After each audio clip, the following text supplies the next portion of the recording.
cannot be a cancer. Then you want to run.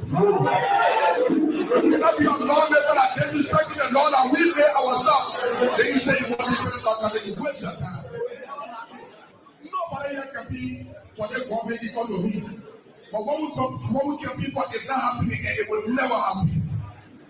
The only thing they are there for, when last people on their government keep and say, sacrifice people, don't know that more than giving 1% of what we income. But they say that over there, employ their family people because they need work. And now the person that needs work, and the person sacrifice person they want there. We employ our family people, but some people are happy. Because it is the time to be happy. It is nobody time when the country is not better. It is everybody time when the country is better. And we give this as a challenge to all of you people. 2029, we may be only battle for the presidency. Where we will come here and say, Brother Sakale, you people will have to appoint a commissioner for Sakale. Brother Sakale, they are educated people. It's not about education. It's about how well you govern the people. They got people that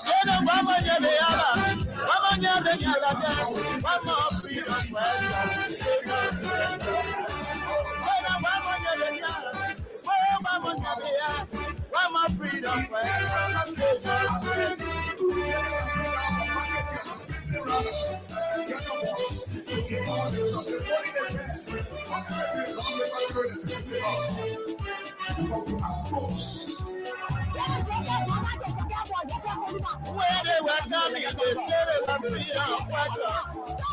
When they were coming, they said they were liberators. I want to be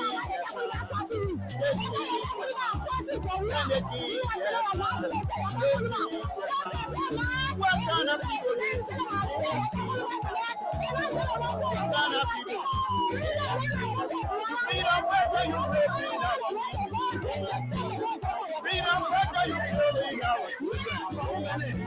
Freedom fighter, you destroy now.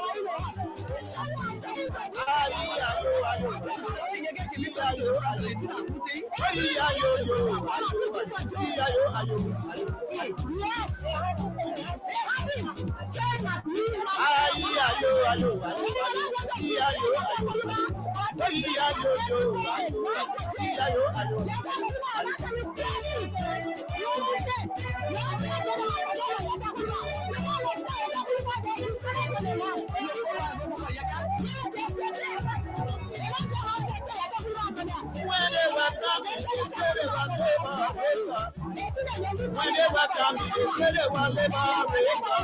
But when they came, when they came, what kind of people?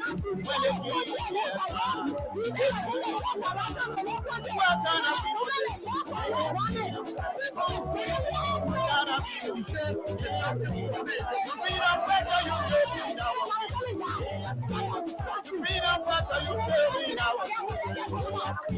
Freedom fighter, you destroy now.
You don't let me down. I don't have time.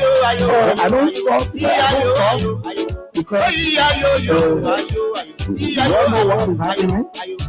And everything I will accept it because I was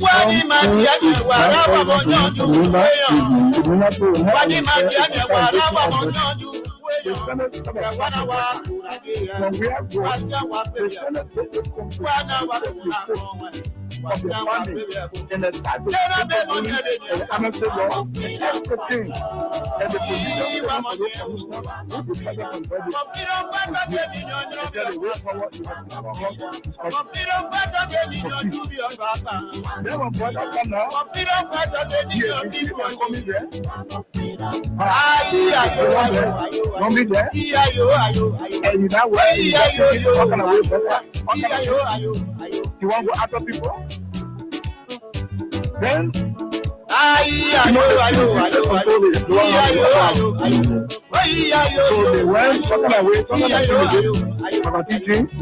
they did a solution. That part, because of only problem. When they said it, they did let it send it. Then something happened.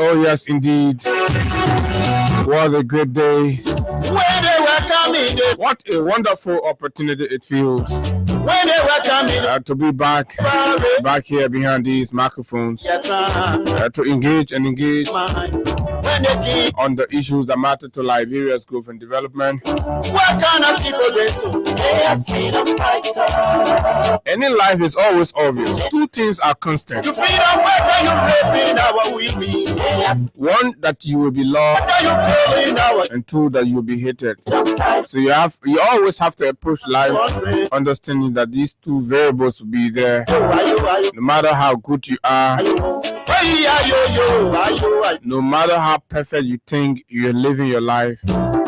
You always have haters, and some of these haters are simply envious. People who envy the fact that you are on the right trajectory.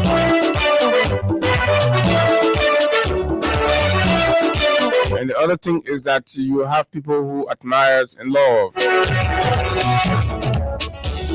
When they were coming, they said, And most of those will be folks and people when they were coming, they said, who are trying to emulate good examples, who are challenging themselves. when they So in any which way, life you teach a lesson. what kind of people So be that person that teach a kind of lesson, inspire hope, gives reasons to people to believe that life means something. are you killing our children? And in just whatever you do, Freedom whether you're a carpenter, country. whether you're a shoemaker,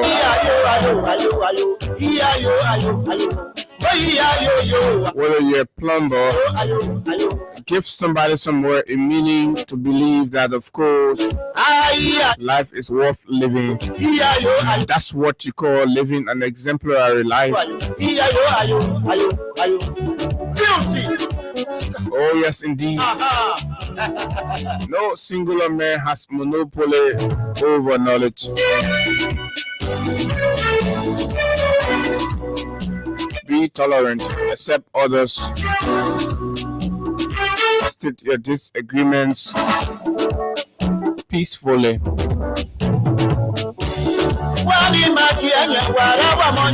and allow the space and the room for constructive dialogue. Pleasant good morning, Liberia. Good morning, just wherever you are this morning on our voice. It's always a good thing to be here. Good morning to our friends, our followers, and those of you in the diaspora. It's always a good thing to have you join us. Too many things to talk about, lots of things happening in Liberia. And of course, we're back again. in our effort to uncover beyond the gossips, beyond the emotional innuendos, and of course, the tangent throwing. Here at Freedom FM, Freedom Money Rise, we seek to get the facts unfiltered. So this morning we play host to a representative from the Kamara family inhabiting the property there in Red Light.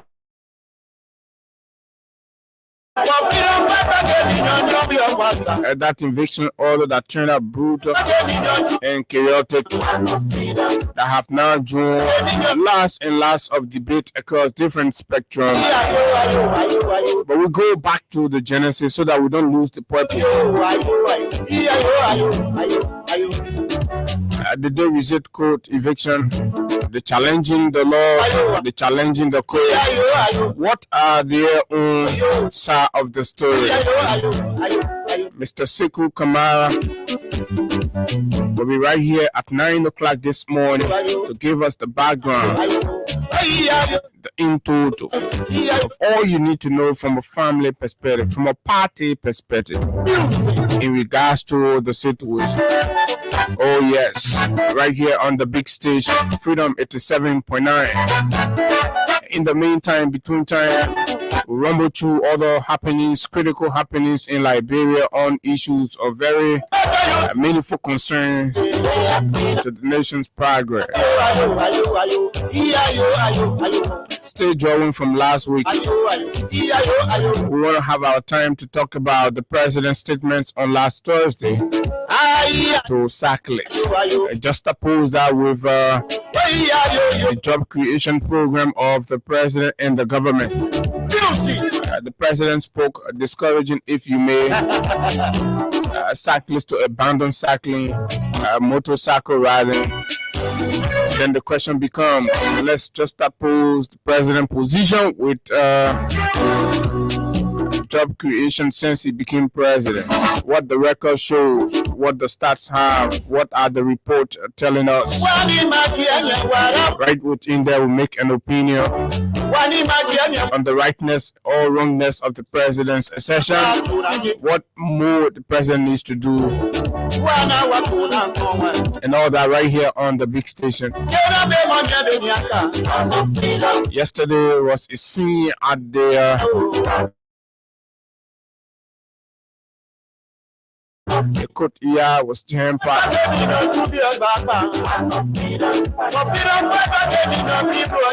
Capitol building lawmakers, I think 12 or so number of them pleaded not guilty in the capital arson case. On the flip side, former finance minister along with other former official of the CDC government facing charges of economic sabotage, corruption, and all the sorts.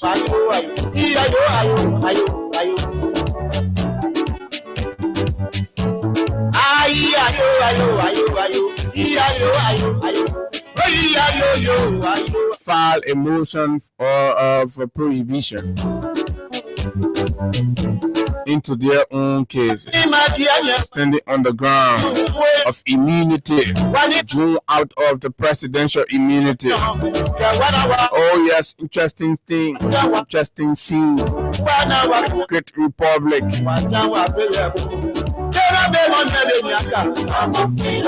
Today is Tuesday, and of course we are giving out money. We're giving 5,000, 10,000, 15, and 25 right here.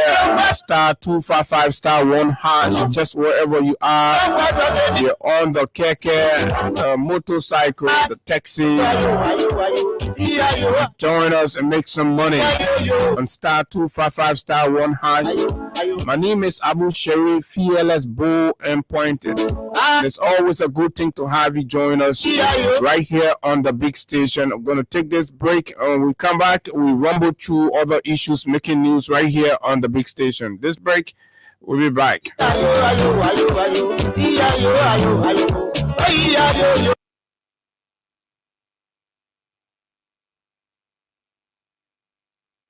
Then they brought it on Tuesday morning. They didn't tell me they had it for me. Oh. Then when I heard what was happening, you know what I mean?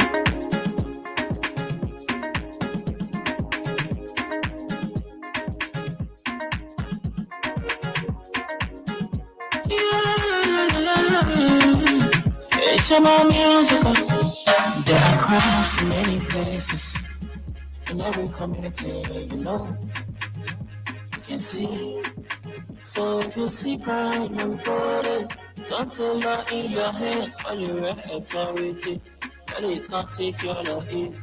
Crime stop right here for us. We need safety to your door. Whether you rich or you poor. If you see a you must talk it. I mean you check. You work for your safety. If you see it, don't keep it. You must call to report it.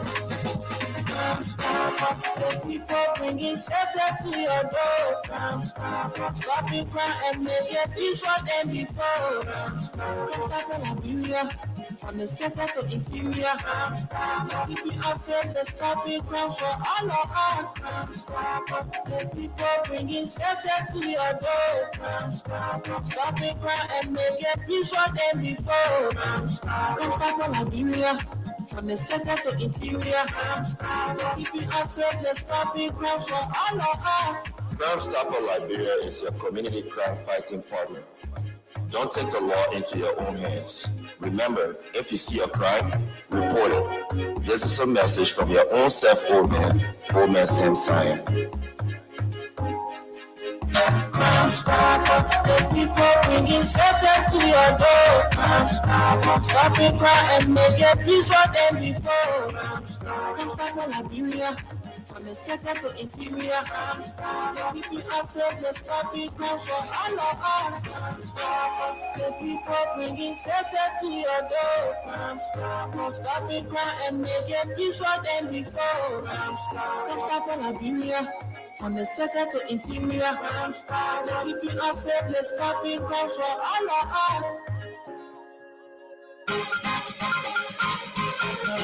Ladies and gentlemen, it is about to go down this November at the Vanilla Social House at 24th Street, FE Shoko Sinkhall. Now listen, the favorite Big Brother Naija Horsemith will be live in Monrovia from Friday, November 28th and Saturday, November 29th to have an all-exclusive weekend entertainment. Yes, you got it right. This November 28th, Imesi Koye and Big Soso will be live in Liberia at the Vanilla Social House around 24th Street, FE Shoko in Sinkhall. Join your favorite Big Brother Naija Horsemith to make this November a historic month. The favorite Liberian artist will also be in the building to make the weekend a great one. For booking and reservation, call our numbers 0881-654-612 or 0775-444-272. Don't say I didn't tell you because it's going to be super heavy. It's Big Brother Naija Horsemith live in Liberia.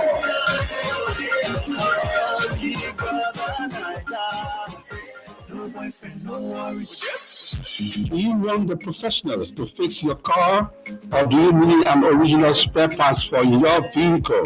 Well, worry no more. Macabre Garage and Spare Parts on the bypass opposite Orange Head Office is that place.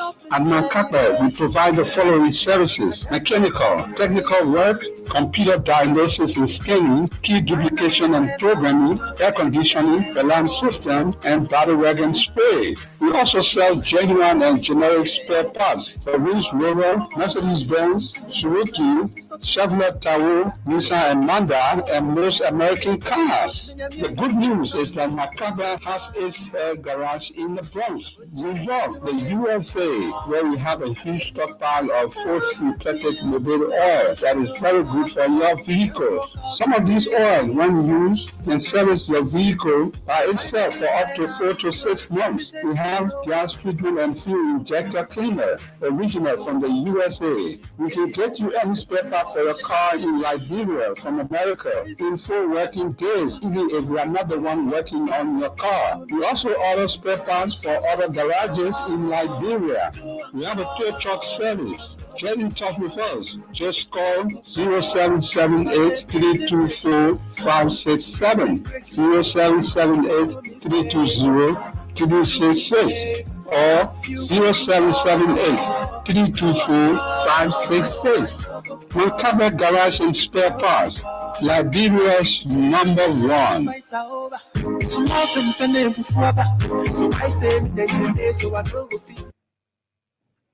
Oh, yes, indeed. Welcome back, folks. So that was fulfilling our financial commitment right here on the big station, Freedom 87.9. And so, yeah, okay. You got likes to come late. Morning. Good morning, Abu. Good morning to you, and good morning to Liberians following us. It's good that we are back here this morning to do the Liberian people's job. It's a great day being here. And just too many things to talk about. It's good that we are having conversation on the president's statement, Abu, towards motorcyclists when he commissioned the buses. So, rescue puppets and those some of those young individuals who are unable to live on integrity, but instead they are bootlicking politicians for survival. They've been running around with a fake side of my last Friday's conversation on that same topic. So it's good that we are having similar conversation here, and I'm going to have the opportunity to again speak more and let them know what they don't know. So it's good that we are here this morning. Too many things to talk about. The division within amongst the vice president and between the vice president and, of course, the minister of finance is deepening every day that we speak. Okay, so we're getting more detail on that. Every day we are getting more detail on that. And once they say one year they do them possible. Maybe one day the vice president get very green off and go because what they putting it in for? They post it. So it's some they happen to get very maybe they mean some meeting they start showing blow. Yeah. You listen to your deputy minister who apologized. But I want to come in there with Jenna. So yes, while we are here, also don't forget our cash giveaway is on, and today is Tuesday, so we are giving out money to you. It's just for $50 Liberian you can play, and all 25 cents. So for 25 cents USD or $50 Liberian, you can stand a chance to win either 5,000 or 10,000 Liberian right here. And all that you have to do is to dial *255*1#, *255*1#, and yes, you're good to go. So between now to at least 8:15 under 20 minutes, that is because you people are slow in playing. That's why we're giving you a long time. But if we can have it before that time, we can do our job. So let's see why it is there, and then we give money to you this morning. So we are very aware. Personally, we are aware that a lot of you do not like us, and you despise us not because we've done anything wrong to you, not because we have behaved rudely towards you or whatever, but the simple reason you believe you don't like us, and in spite of the fact that you recognize our brilliance, our intelligence, and our capacity and all of that, but you just hate us. We know now. And it's important that we begin to speak about these things in your faces so that you know that we are aware that you hate us. But guess what? We are excited that you hate us. Because, your hate is part of what we need, to carry on. But the singular reason you hate us, some of you don't even know us. You've not seen us before. You've not met us before. Because for us, we are not one of those people that are all over the place. No, it's very difficult to get to see us or to get to talk to us and all of that. So the simple reason you hate us is because we refuse your moral hypocrisy. What do I mean by that? where you judge morality selectively. So because we refuse to agree with you that anything Bouakai is supposed to be good, okay, and it should be exempt from criticism and objective scrutiny. They say, oh, then you hate us. So congratulations to all of you. I hate us for that. Now, this is actually laying the basis to bring us to this whole deputy minister thing, the standard that's being set.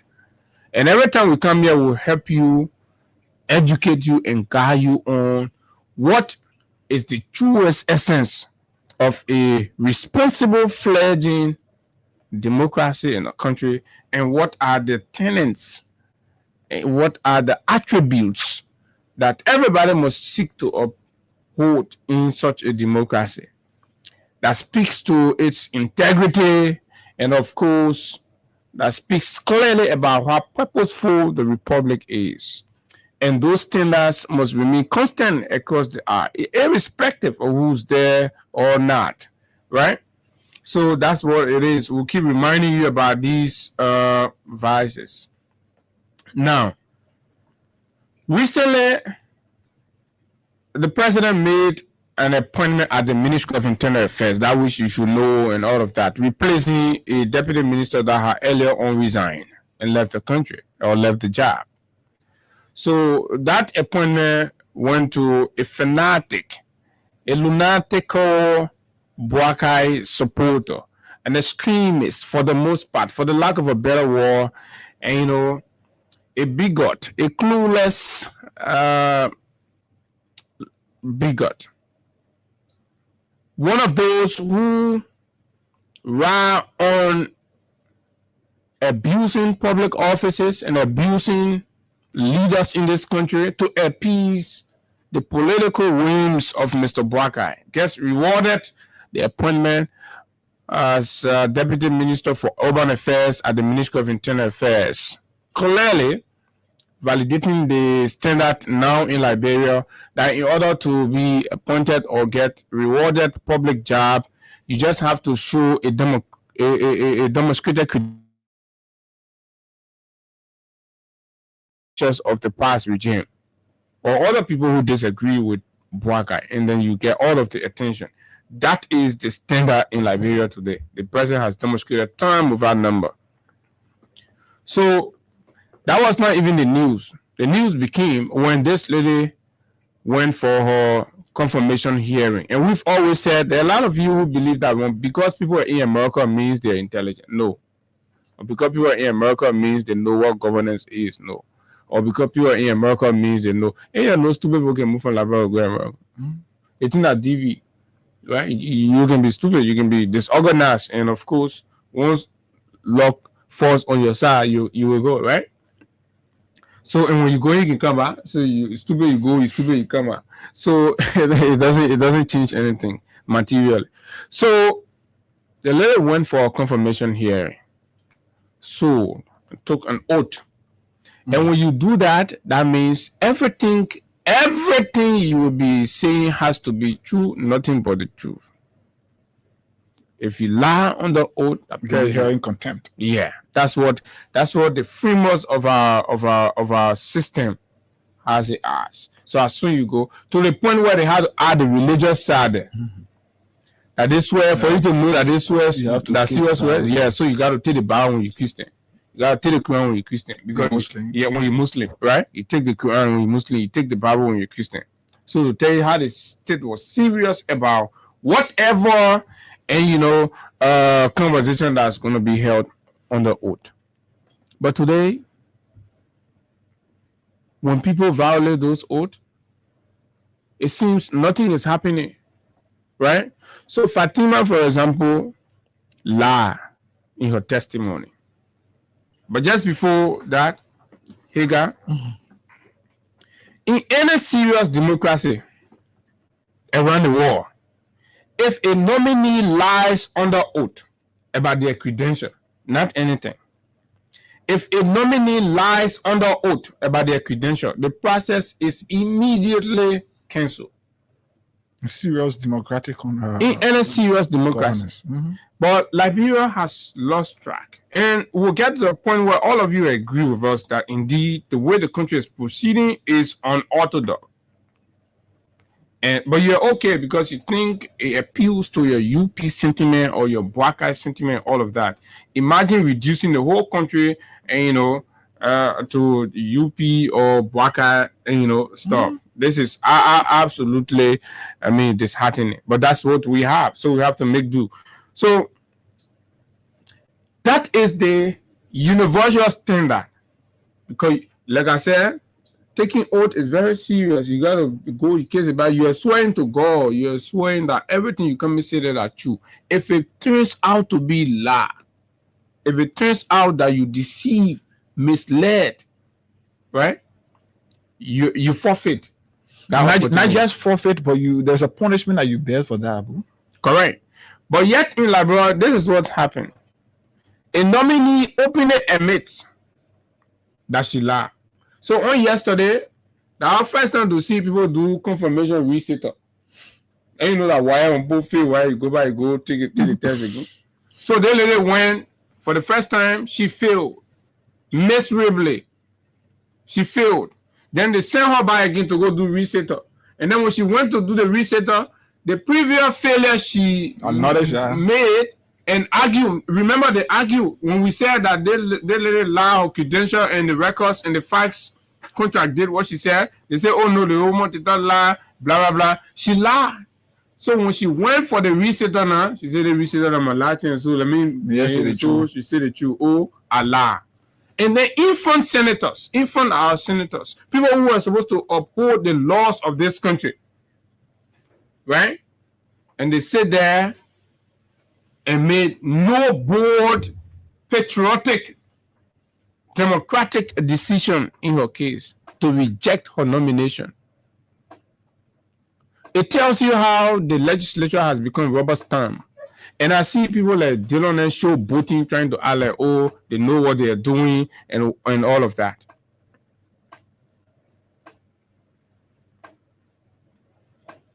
So when you see reports coming up, when you see the MCC, when you see the human rights report, when you see other economic report saying that Liberia is not meeting key indicators, right, validating our democratic credentials, these are the point. We can't have a system, we can't have the law say this one, then we are doing things the other way. And we expect that responsible people are supposed to make report and declare us as being compliant. This is the point. Whether Fatima is one of your attack dogs or whatever, but the fact that Fatima fell short of the ethical requirements and the standards in keeping with laws and procedure, she ought to be denied. She ought to be rejected. That was a signal that indeed we mean business. So to summarize some of what Fatima said, right? When she appeared, these were her comments previously. I am deeply honored by the confidence placed in me by His Excellency President Joseph Numa Boakai, and profoundly grateful for this distinguished nomination. I would like to take a moment to offer an important clarification regarding my academic background. I hold a master's degree in social work with specialized studies focused on mental health and substance abuse within the context of urban development. So made up nonsense, right? So changing it from the original lie she told that she had a manner, says she manner in social work, right? At the master level, then she manner in social work. I previously misstated this as a manner in urban development. Even with what you say here is a lie. You DKR is a lie. To say that, because master programs are specialized studies. You pick a specialization, you go for it. Then you start putting all kind of things there because the place you're appointed for, you have no clue, you have no background. But you want to create a scenario where you're knowledgeable of the area just so because you're so desperate for the job, right? So she says, I would like to take a moment to offer an important clarification regarding my academic background. I hold a master's degree in social work with special last study focus on mental health, right, and substance abuse within the context of urban development. I previously misstated this as a minor. Imagine at your level, you're telling us, right, instead of special law, because the people are fond of ballooning or misrepresenting the fact and lying about their credentials. So she actually lied that she had a minor in urban development when nothing of that sort existed. How you go do master program and you say you did a master in the one, you did a minor for that same master in criminals. These are dressed up criminals wearing nice perfumes and being rude to other people, and they expect others to come here and be hypocritical like they are and serve them milk and honey. She said, I previously misstated this as a minor in urban development, and I sincerely apologize for the error. What are you waiting for to reject this? Misfit. She's a misfit. Fatima is a misfit. I know you all politicians will go ahead, that only person will go defend her. For all, we get political side, we get political party, we say it as it is. You want to be our friend, be our friend. You don't want to be our friend, it's up to you. But for as long as we sit in these chairs, we sit behind these microphones, we have a commitment to telling the truth, irrespective of who it is. Oh yeah, we've earned the anger of a lot of people. Some are clergy, some are this, but at the end of the day, when they sit down, they appreciate the boldness, the courage to speak truth to power. So who is a Fatima? Hanging back on her shoulder, passing around from one place that we can't tell the truth to. Right?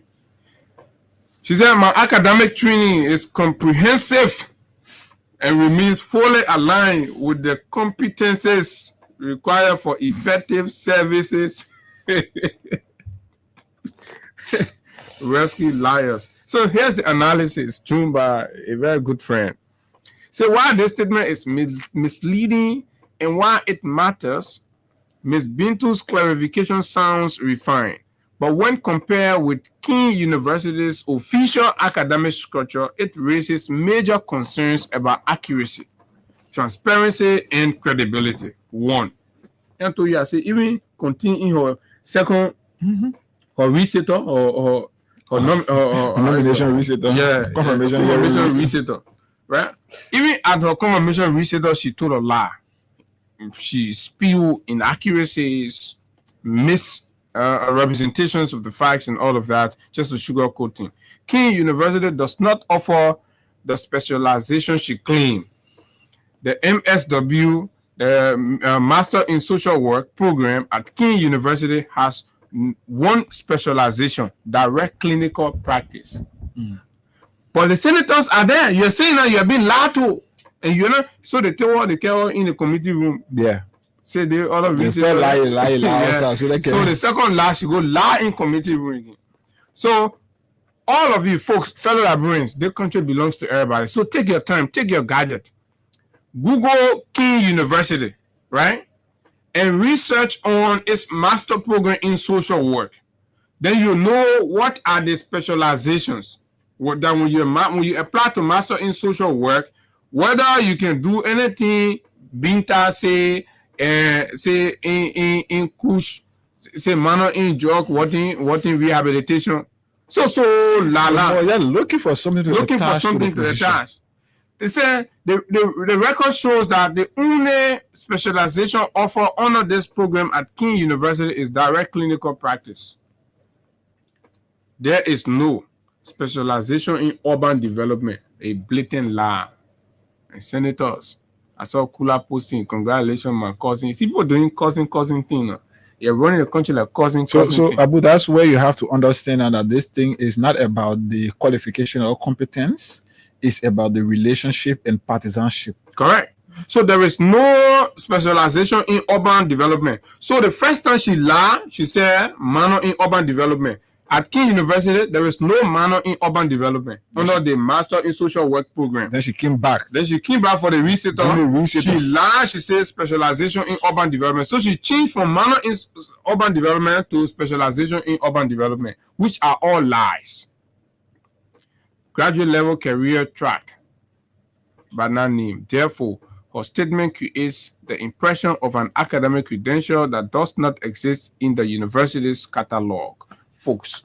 And that misfit is going to go through simply because she is a political ally.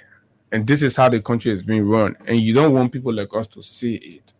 But mind you, Zolizo was denied in the same country. Zolizo. And some of those who denied him are today are still members of the Senate.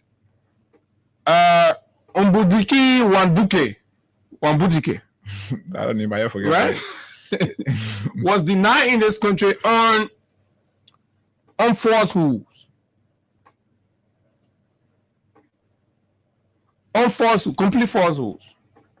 Qualified, competent, educated, met all of the legal requirements that the court had to go back on sentimental grounds. But you have a dress up misfit relying on lies and deception that's going to make her way through.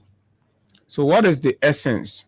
And it takes me back to a comment made by, I think it was Imam Krai, right? Calling for the dissolution of the legislature. Was it somebody said it? I think it was Krai or so, right?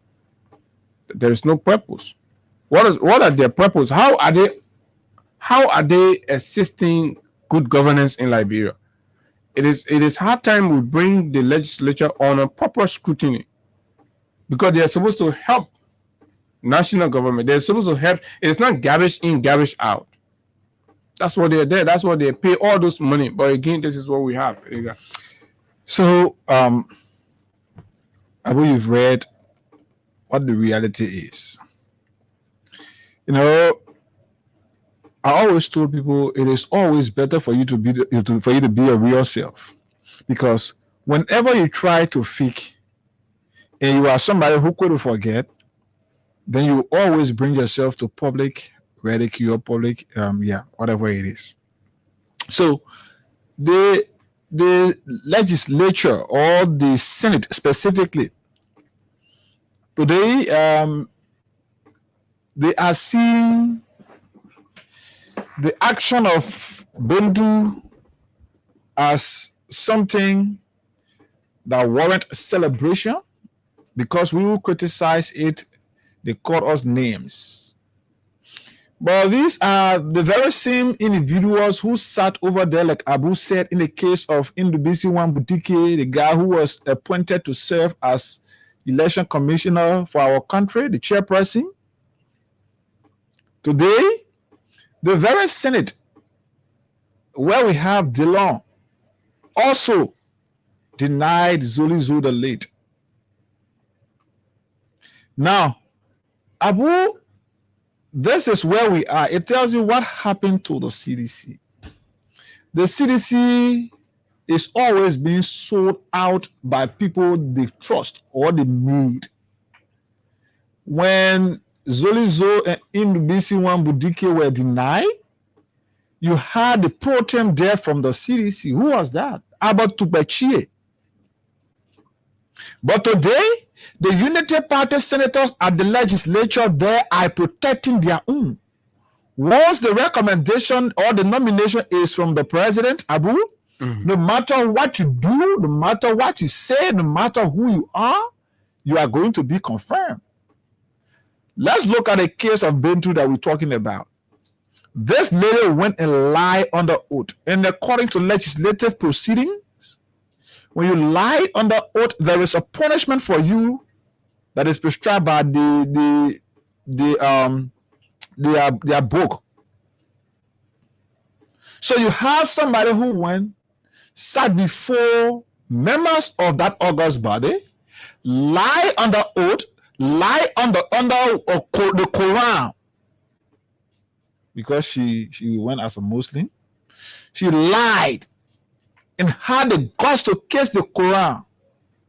This lady, she kissed the Quran. oh yeah, I see you. no. Once you go there, you have to take the oath, and as part of that, you have to kiss either the Bible or the Quran.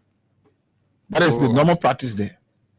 So whether she did that, that's what I'm asking. Obviously. Oh, okay. So this lady went, kissed the Quran, lied to legislators, Amen. and it was uncovered that she lied. And then she was given resetter. It's almost like you go, you sit for test, you fail, and the teacher says, "Can't bring smart in, and you pass." Or bring smart in, you can do a resetter. Makeup. You can't wear makeup. So the lie that this lady lied that warrant punishment. No, she's not being punished because you have Prince Moi there, because you have Darius DeLon there, because you have Yomli Kanga Lawrence there, because you also have CDC senators who have sold their bellies out to the regime. CDC senators are there.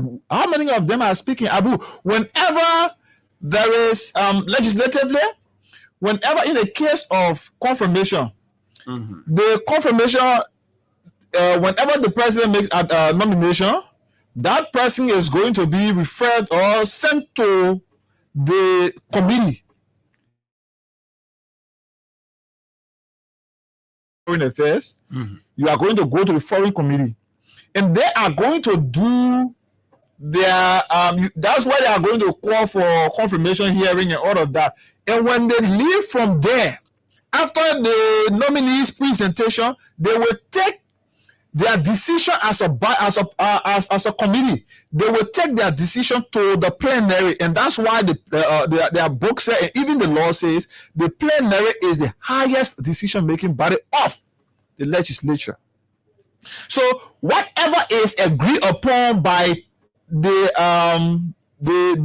committee, that the plenary have the power to veto that based on what they have as proof. And in this case, what should be the proof? This little lie under oath. So what do you think a committee will advise plenary in her case? As things are. Because the committee is being headed by a unity party chronic, you always understand that they will want to protect their interests. So what they will do is to recommend to the plenary her confirmation. But the plenary that have senators from the various political parties, not just the CDC, some are independent, some are from other political parties. The plenary now, but I'm told I think CDC senators decline on her confirmation. So I heard that. they don't have to decline. In that case, you can decline. No, let him do it. For the record, a majority. No, so Abu, you should be putting yourself on the record. Abu, don't mind that thing. I cover that Senate. I come here, Abu. I cover that Senate. That thing that men can be doing at a decline. That game they can be playing. Those are people who can go to Senate and say, we don't want to inside. We don't want, because if they are in majority and they make a decision to reject that person, obviously that decision is going to hold. So if they are in minority. So if they are Abu, this is the thing about legislative proceedings is about how well you are able to get across your colleagues. Yeah, no, but that legislature is not functioning normally. So talking about a normal legislature, Abu, they should put themselves on record. There is no need to say I will decline. Listen now, so say, okay, these guys, they're not running the play normal, they won't spoil the play. So okay, we don't want to be a part of your sport. Take your decision, spoil it, and misrepresent and go ahead. Abu. That's what it is. Trust me, the decisions that are being taken at the legislature today, lawmakers are going to bear the punishment. And tomorrow, when Liberians are going to vote, they are not going to vote for people who decline. Once that decision, they see it undermine the citizen, the interest of the citizen, Liberians are going to consider that you all are the problem for the cause for their problems. So as a result of that, when they are making decisions, they will make those decisions in general. Abu, look at what happened 2020 May 10 senatorial election. Okay. When the people felt angry with the government, when they went out, they voted against bulk of the CDC candidates. Very well. And that's what brought even Dillon today, who has disgraced himself, disgraced his mother, disgraced everything about his family. How Dillon then got to power today? Fair enough. So let's cover something else, and at least we've kind of done exactly what we can do in regards to that. At least the public is informed that there is a case before the Senate where a nominee has told a bold-faced lie on 2 separate occasions, and the Senate on partisan ground are poised to confirm her. Just she has been confirmed. Okay. Because I saw a video where she went at the ministry, and your man Mark was welcoming her. They spoke that I know what. I think that was before yesterday. That thing happened. That thing she was still texting it and all of that. So whatever the case, nothing is going on normal years though. And, so things are just haphazardly operating, and this is what it is. So folks, fellow Liberians, we try to bring you up to speed with some of these things because your country is going down, and people be like, oh, when I wouldn't speaking, they can make the country finish. You will not know the magnitude of danger or damages that's happening to Liberia until after a few time, and then you start to say, they continue, other countries don't get it going from, but this is what is happening. It's going to be going down, and what have you, right? So let's go to the NTA. The president spoke, and when the president spoke there, the president made comments.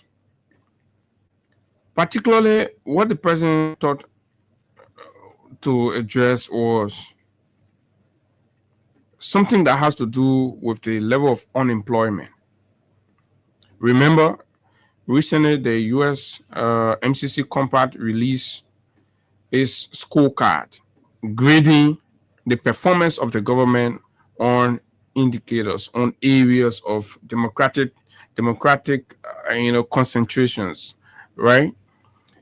And on that scorecard or that gray sheet, for the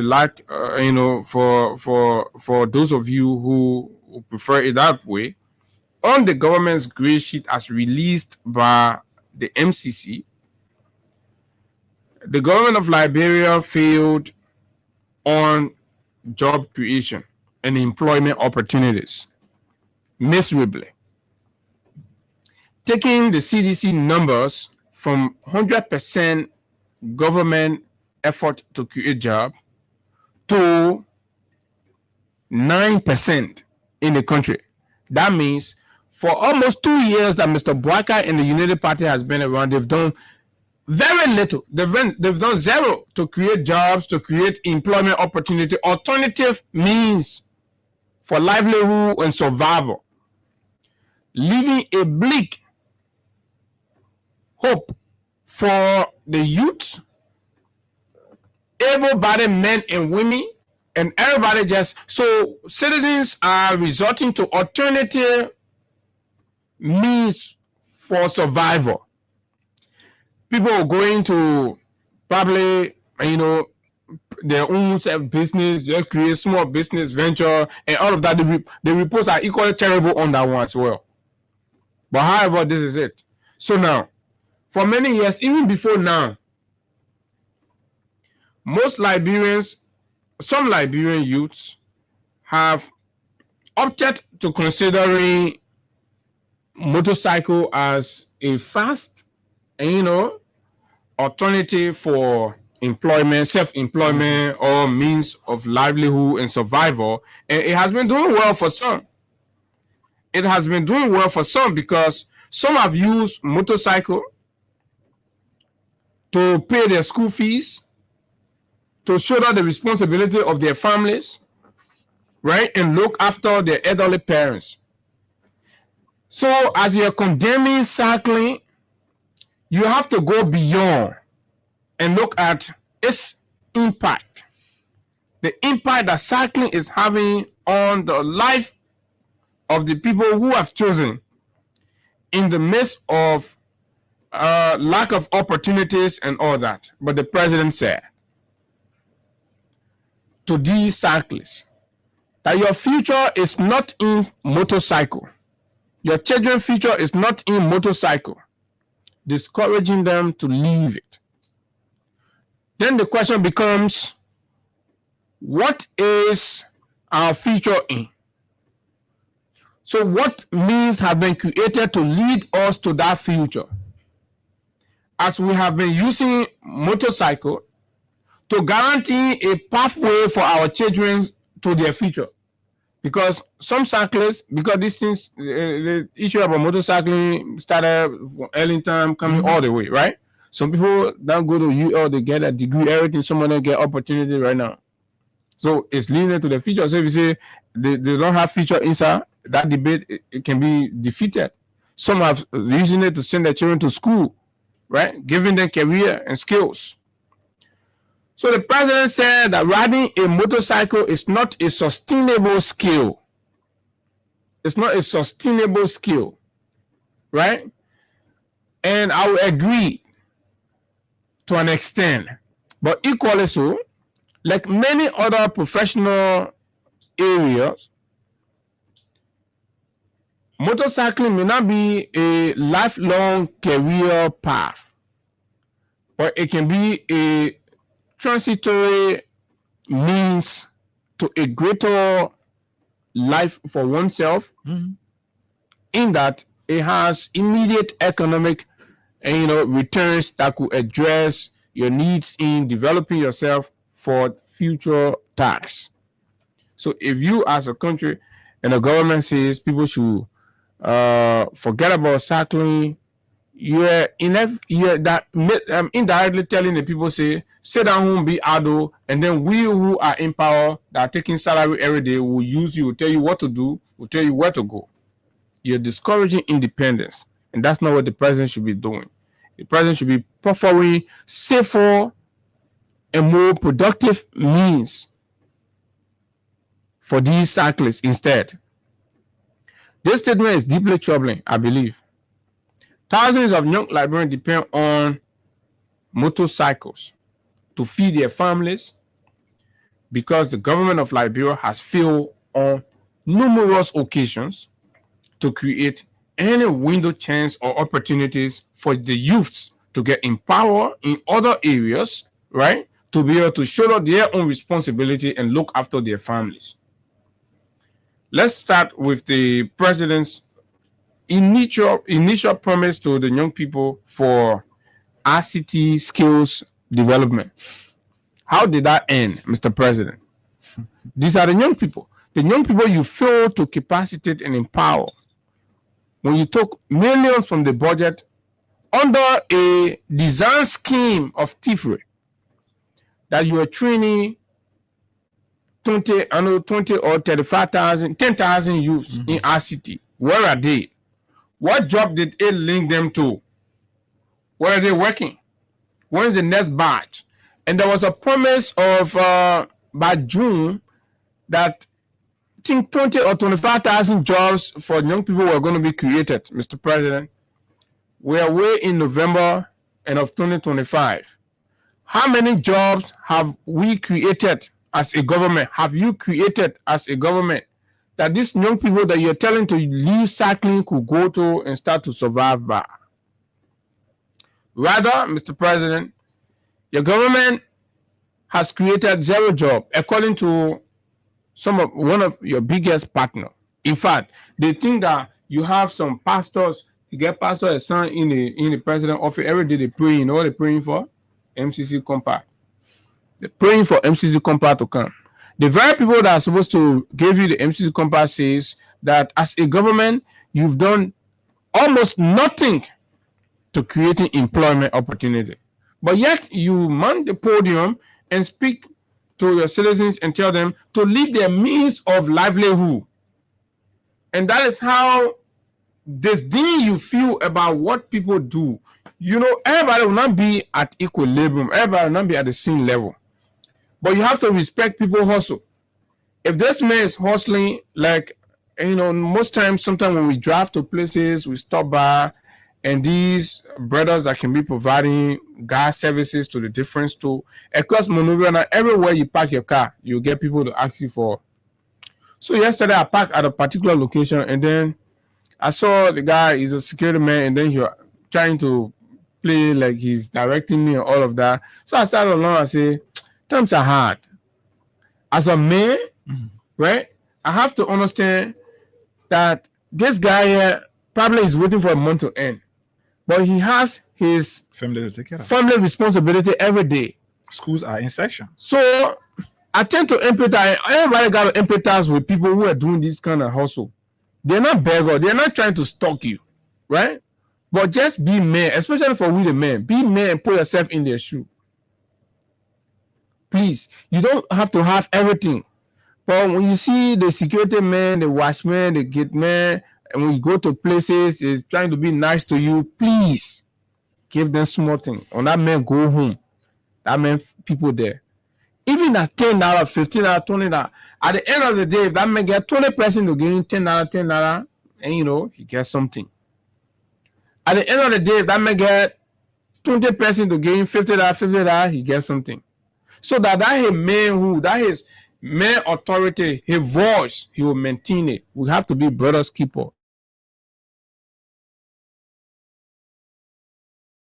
Right? It's shit on the side too. But make it all, but we have to reach out. So this is what happens because you respect other people in their own area and what they are doing. But because Mr. Bawkai is president today, everything he wants he gets, right?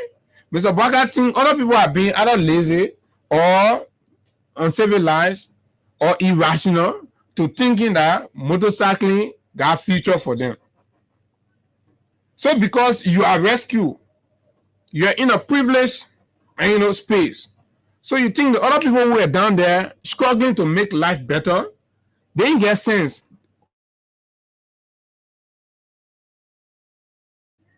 This is the height of insensitivity. Leaders don't speak like that. We've tried very hard to be nice in our conversation with Mr. Bawkai, right? For the most part, since that's what you want. But there is no way, no matter how nice you try to be, the excesses of Mr. Bawkai are so, disturbing that no matter how you try to put it, it paints an embarrassing picture and image of the old man because you're more concerned about his image. But his image is, dilapidated. Look at the man. You create no.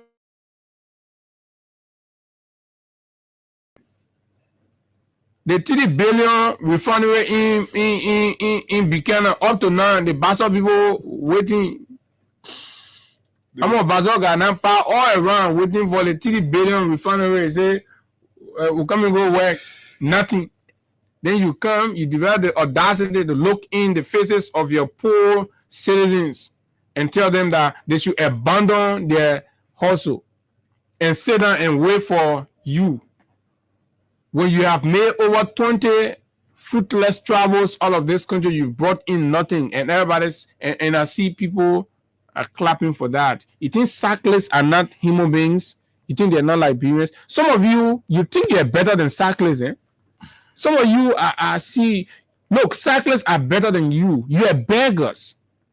You prefer passing from offices to office, begging to survive. But these people, they're men. They're people with pride and dignity. Ain't no ega? They use their hands to feed themselves. They use their hands. They're in the rain, cycling. They're in the sun. They're in the dust, looking for it. They don't beg people to pay their rent. And you want to be speaking down on cyclists? You want to be talking to them anyhow? Look at the environment. So what infrastructure have you created? Mr. President, that was a public admittance to your failure. And it's embarrassing. So, Abu, I'd like to start on the sincere note on this conversation. When the Elections Commission announced Bawkai as president-elect of the Republic, Abu, one cool morning, I can remember I was leaving the office, going towards Painesville, got on a taxi, and then The driver and I were the only two persons on that car. Mhm. The driver was an older person, but I'm sure from the loafer end. So the Papi was expressing his excitement over the fact that Boakai has been elected as president of the republic. And guess what, Abu? I'm saying this as a sincere conversation. Something that happened. That old man said to me, my son, even the car that I get, I'm looking for somebody to give it to opportunity coming with. There will be no need because I'm old now. I have to go, even if I'm driving, I have to go drive for a company that I will get money from. Mhm. So there is no need I will be on the taxi from up and down, all of that. So when I set up So to you felt now, the NGOs are coming, yes. the companies are coming. When I set up to now and still imagine that old man I conversation on that taxi that early morning, I still sit and feel his spin to where he is now. The fact that no job is being created. Now, let's go to the conversation regarding the motorcyclist. And like I said this morning, this is something that I spoke about last Friday. And the guys from the rescue bloggers, they are taking it and they can go to the full text. They can go to my full statement to upload the full statement, but they will go to something that they will do copy and paste and thinking that they know it more than me. So this is something that I know more than you that over there. You have to construct the first good English for yourself. You don't even know how to do what you want to do. So people like you, I don't waste my time and see I'm going to respond. But for the sake of the audience, Abu, motorcyclists, I know many of them. In fact, it is something that we are involved into. And there are degree holders that are today riding motorbike. There are individuals who were dismissed by this government that because motorcycle riding is the only better option they got today. Because if you want to do business, look at how Yana boys and petty traders are being ran after. So motorcycle riding is the only fast alternative they have now to be able to pay their children fees, to attend to the well-being of their children by sending them to hospitals, paying their school fees, finding food for them, doing everything for them. I bet you announced today that no motorcycle ride in the street of Liberia and see how many persons will be home, how many persons are going to engage the street to express their anger. So the president went at an occasion to commission the buses that was brought in the country. Those buses that were brought in the country here. Yeah, we appreciate the fact that it has come. But the thing is, it's not the first time that buses have come in this country. So the president went to commission the buses. I thought the president would be more understanding enough to know that this government has failed, even according to the MCC scorecard, the government has failed to create jobs for Liberians. Boakai, it is of this service that you celebrate the fact that you say you passed MCC scorecard. But you are not underscoring the fact that you failed in some key components, some key areas, including creation of jobs for Liberians. So this government has failed to create jobs for Liberians. There are high unemployment rate. Even people that were selling, the government went after them. So today, many of those who were selling, who can't stand the attention of police and all of that, they've been able to sit home now. So the president go out on occasion, made a denigrating statement against those who are riding motorbike. Statement that can dash the hope if you are not strong enough. The president should understand that this government cannot create job for all or every Liberian. No. There will always be need for private sector investment. If we don't have it where ArcelorMittal, then the beer mountain will be providing jobs, those who are not or cannot be accommodated by those opportunities are going to be left with no other option but to have the self-employment. And what is one of that component? The riding of motorcycle. Many of those people you see riding motorbike today, they are better off than some of those you're appointing as ministers, as directors. But because they are not dancing to the drumbeat of the Buakai scenario, so you don't see them as qualified and competent Liberians. Some of those people, if you open the lines today, their application letters are at various institutions in this country. Attention is not being given to them. All of that is only being done because your Minister of Labor choose to sell out the jobs that are supposed to be given to Liberians. So the Ministry of Labor is selling out jobs that should be given to Liberians, and those Liberians now are left with no other alternative but to ride motorbike to feed their homes, to take care of their other responsibilities. Then the president go mount a podium to make denigrating statement against these people, dashing their hope, and when we say it, others sit and say nonsense. So today, open the lines. Know how many qualified Liberians are being compared now to tell the motorcyclists. So when he said that the cyclists should leave cycling or what have you, what's the alternative? Did the president? That's what I'm about to ask you. Did the president provide any alternative for those cyclists? So has the government shown anything? I want all of those Unity Party guys to go back to the president's statement. Maybe because when we say it here, they will say, go back to the president's statement and listen to it to understand whether the president gave an opportunity to Liberians. What he said to them. Did the president say that stop riding motorbike? Even if the people stop, you can tell people say that the 35 buses you've brought, you got people already for those buses. So you can tell us that you are telling them to stop riding motorbike because you brought in 35 pieces of bus. Yeah. So he said that he urged the cyclists to abandon cycling and pursue meaningful skills. Where are they? Then the question becomes, what are those meaningful skills and what is the enabling environment that the government has created?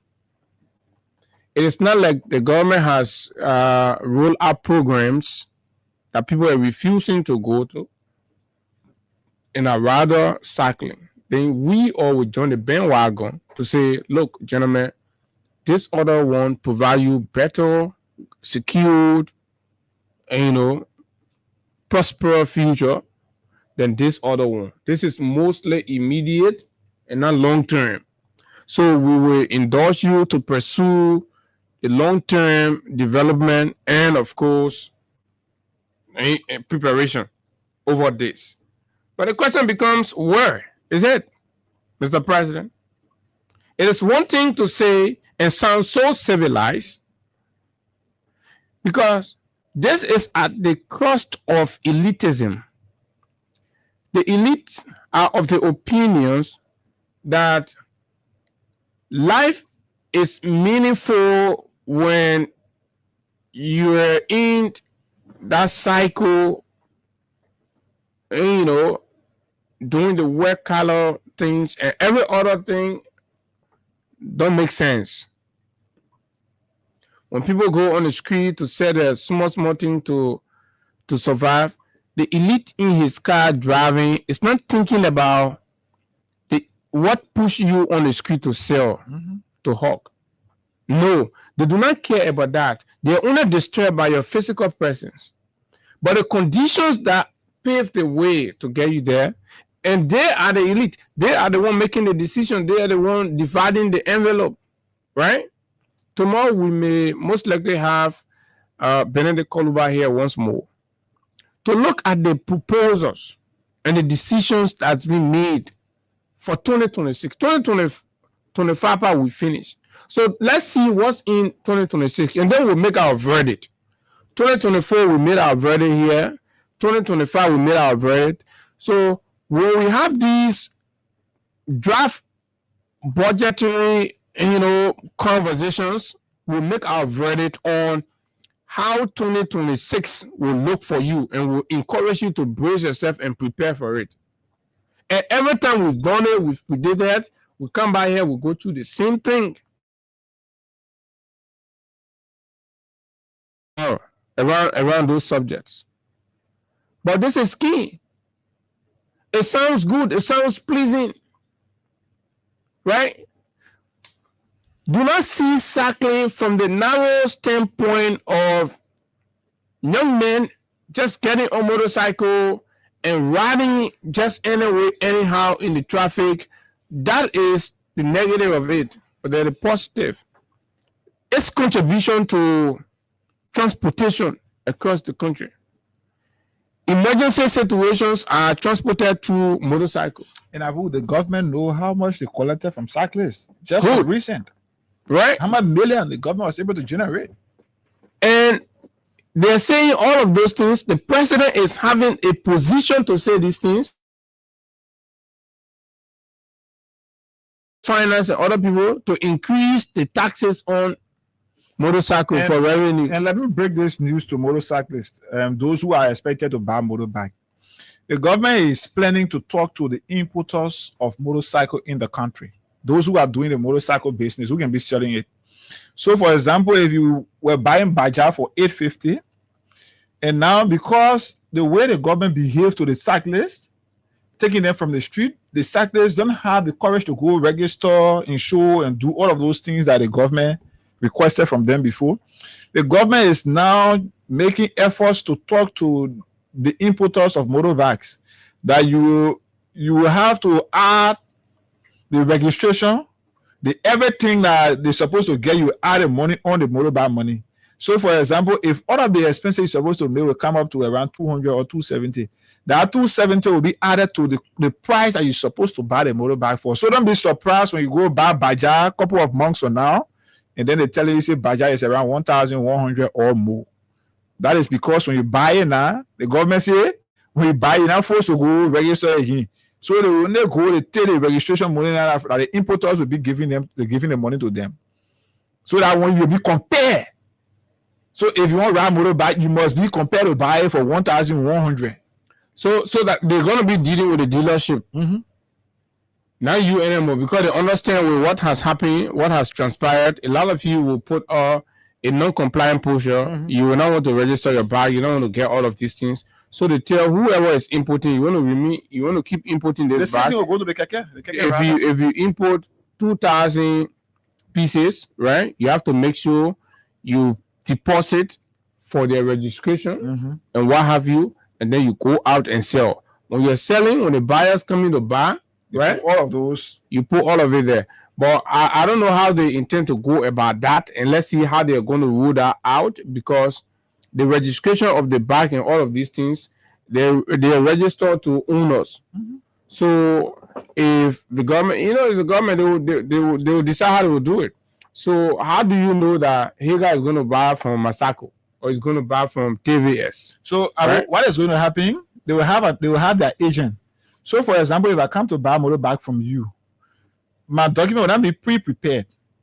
But when I come to buy the motorbike, at that point now, from that point, where you start to prepare my document. But the only thing is, you're doing it for me free, but the money is already in the price of the motorbike. That's why it's going to be like.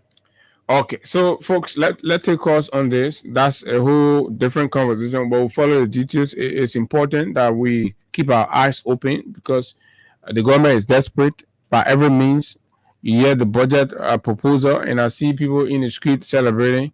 If you know where these, you have to look at the budget and look at revenue sources and see where the government intends to get that money from. Then you know what is going to happen to you in the process. 0776 104 104 086 500 104 plus 231 86 500 104 are the numbers to call, and you will be live. Let's hear your thought on these. Whether it's the Fatima Binta Salif confirmation thing, or what do you think? Is this how you want the country to keep proceeding, or you want to speak to and make some views on the president's comments about cyclists and what have you, in the face of zero opportunities created for jobs and employment in Liberia up to 2 years since Mr. Bouaka took over as president of the republic? 0776 104 104 086 500 104 are the numbers. You walk away from the radio. I don't want to cut you off, please. Good morning, Abu. Good morning, Ika. Good morning to you guys this morning. Go ahead. Morning. Yeah, my name is James Pade, and I'm the chairman of the Veteran Assembly in District 16 in Kusta. Abu, you guys have said it all. See, how can you, looking at the situation in the country, even the people are riding back, and still, the economy, it's breaking down. The people they hardly get what they need. Yeah. Can you imagine? Yesterday, I was sitting, around 7:30, I was into intellectual center. A friend of mine was lecturing. He's a bike rider. I added him, man. When I said, but man, how's the traffic? He said, my man, the traffic is back. He said, this. I said, what do you do? He said, it's a section today. We hardly get. He said, before you even get $2,000 a day, you must be strong. I should be strong. President, we got university graduate. There are plenty of more riding back. Yeah, he said most of those young guys, they are university graduate now. They are riding back. See, they are telling the people to put it back one side. Why is the employment? People come from they have graduated. They either take wheelbarrow and go in the market or take motorbike and go ride. No job. Eh? What is it? And the government officials nowadays, they are mean to people, to the people who put it even in power. They don't share, they don't give hands. They will go, people even get around and speak to them nicely. For them to put their hand in their pocket and get the people money is hard. So how do you want for the people to live? So what the president is saying that, it does not uncle well. All right? You understand me? Then you're telling the people that you carry everything. Now that that means that you are increasing the price of motorcycles. If you ask something, everything that they're taxing and whatsoever, why do people want to get 1,000 plus to buy a motorbike? All right. So the situation is happening. Thank you very much this morning. Thank you. Let's talk to this person. Good morning. Morning. Go ahead.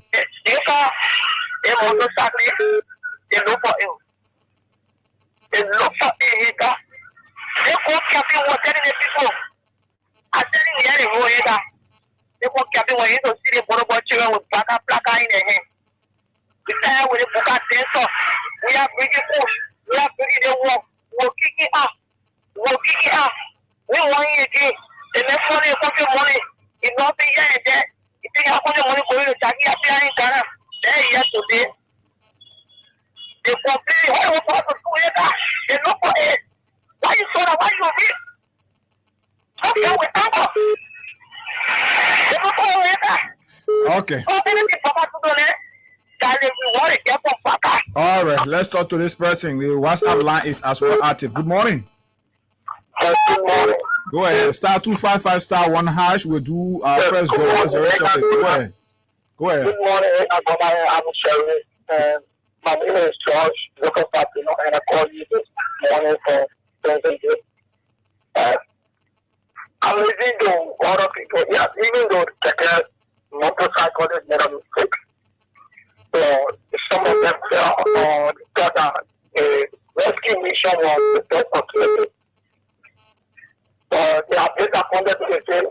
I just want to say to the president that we have in this country that came to rescue his pocket and retirement money looking for followers. I'm telling motorcycling today that the future is not into motorcycling. I don't know what the best opportunity they had for them. But at least it was to tell them what he got for them before telling them to the motorcycling or to live the street. Okay. So thank you, thank you ever so much. Thank you. Let's talk to David King. David, you want to, I don't know whether it's from your side. Your phone is a bit, but go ahead. Morning. Go ahead, David. I'm okay. Go ahead. David, your line is bad. We can't continue with that, please. Your line is very bad. Let's talk to this person. Morning. Yeah, I'm morning. Go ahead. I'm okay. Yeah, morning. Go ahead. I'm riding. I was having everything to the show this morning for my phone. And the conversation is very important. Sometimes when people talk in this, I don't really know how they understand life. See, in life, they cannot work in government or work in private sector or even work into other entity. You gotta be there to help yourself. Go ahead.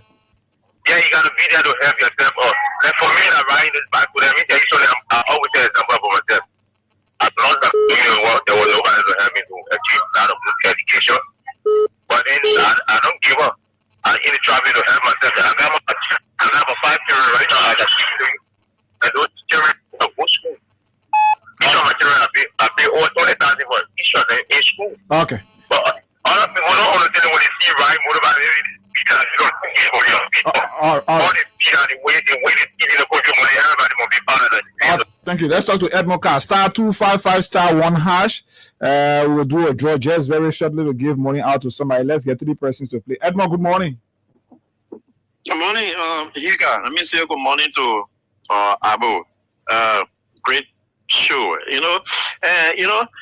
During the election, during the campaign time, for this election that brought Joseph Boakai to the presidency, normally everybody will have their side, right? So you even have the guy or yellow machine. I saw in the last time, the first time during the Grand Brigade ceremony, and he was hearing the CDC motorcycle side.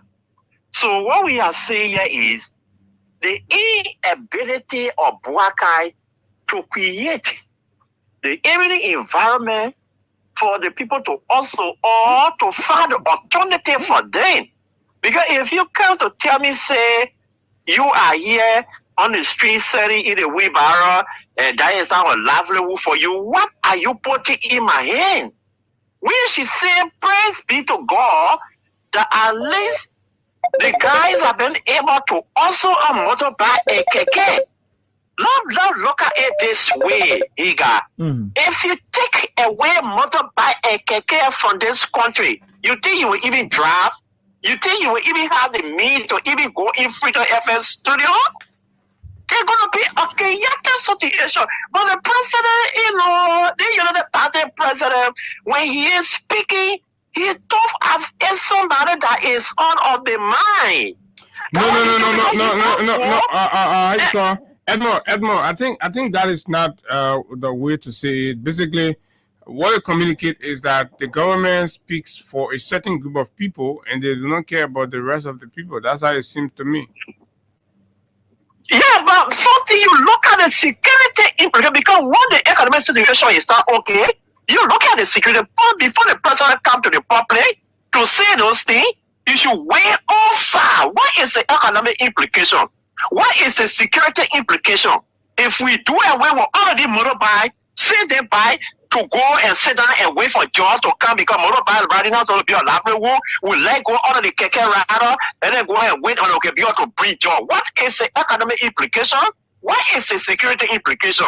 You don't look at that. But you go, he loosely put all garbage up there, and then his supporter will run with it that he has said something good. Okay? But quickly to this lady, look. That is a bigger job for 2025.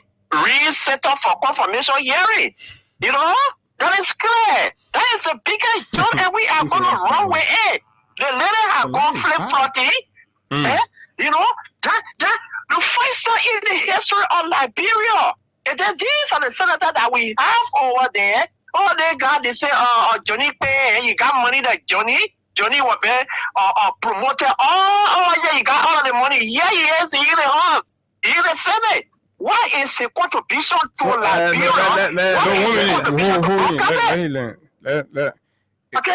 Okay. So here we are, 0. Okay, so Edmond, before you leave, let me ask you this matter with your colleagues, the visually impaired or physically challenged individual, are they getting any positive redress? No, for now, there is no positive redress. In fact, they go protest our last stage. We have some physically challenged Johnny, the visually impaired, to push for CD removal from the commission. But up to present, the state board will talk to you people, and nothing is happening. And this is why we said the last time when President Weah was at the helm of power, when protests were held in front of the foreign minister, even Grandma Ellen Johnson Sirleaf, the movement she drove past by, she will send somebody immediately, and then meetings will be arranged. Okay. And you will go, you sit with the president and discuss the issue. All right. Thank you. So nobody meeting with them. Thank you, Edmond. Thank you so kindly. Let's talk to somebody else. David, I can't pick your call because your line is a bit bad. I don't know. I'm not really getting it. Morning. Yeah, you got. Go ahead. Morning. Yeah, how you doing?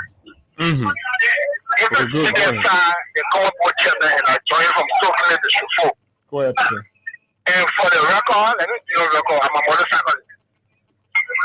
This guy, Abu, I listen to one very important question that you guys asked this morning. Okay, granted, argument from Mr. President, our hair should not be in motorcycle. We agree. But what is the alternative? What is offshore? If some of us, like our family, we shall live in the past, what next? Where do we go to? Mr. President, are you considering that? You can please vehemently telling us that Mr. William was making us a rabbi, that you were coming with a lot of companies and you want to take us to employ us, you want to give us vocational skills, you want to give us scholarship and land. Since you came, what has been done in that direction? We are seeing you. Or former Beckham, Mr. President, do you want to be Beckham like you? Thank you. Let's talk to Masisi. Masisi, morning. Two more calls and then we Good morning to Abu also. I am coming on my children. Morning. I hope you don't have a flower in today. You already did Abu, I want to get there. Go ahead. Yo, let me say this. You will get well, but I gotta mean you don't get well. What we look for? I said it 3 times. Let me repeat. What we look for in the school is will be for 6 years and nothing will happen. So because we told the people they didn't listen. Then Beckham decided I don't want Becky over the place. Becky falling for coffee, nephew. They send him money for all things. You don't be for left money for the food. Don't quit with. You are back. So just for the street, making mock out of them. They try to write motivation to somebody get degrees. They have degree all like one rabbi. Or the job was not there, my son. The one is riding motorbike. So sustain a family. So you take that money, from there and use it and throw it out of the street. And you making fun out of us. Pretending, you have to get what a great different people. What a job. The important is job, people take a thing. You drop on the night, you got a cowboy. You're the cowboy process now. You need to the step where you go to cowboy. And the job you go with a baby people. Okay. You cowboy now. All right, Masisi. All right, Masisi. Thank you. Thank you. Thank you, Masisi. Morning, Daily King. Yeah, morning. Yeah. Sorry, your line was bad first, so I could not pick. Morning. So I was in the house. But this lady, Fatima. Go ahead. Daily, your line is bad. Your line is still bad. Go ahead. Am I okay now? Yeah, much better. Go ahead. Yeah. I'm asking if the one Fatima were confirmed yesterday. That's why we are hearing. Yeah, if she were confirmed, then what happening to our CC lawmakers? Because these are the president, we majority there. Aside from that, Joseph. My man, give us your view on everything related to her. For example, what happened to CC lawmakers? We know what happened. And if we will have, it took one person to make that, to push that logic from the opposition community. We're having to be the so-called light. And it's very deep nowadays. So Fatima have lied on an oath. Finally, Wabodike did that, and you are denied. So why you think, but anyway, I understand Mr. Baka is a lawless man, so he has a lawless country. Today, anything against the law, there will be no penalty for whoever that breaks the law. Now, to the issue of Mr. Baka making derogatory comments to young people who are riding motorbikes. This motorcyclist, he was the guy that was even Mr. Baka come for everywhere he went. And they were there pushing his logic. So now that he has rescued himself from a former banker now to somebody who has something, so he has the right to say whatever he has to say to them. I think that's what they get, man.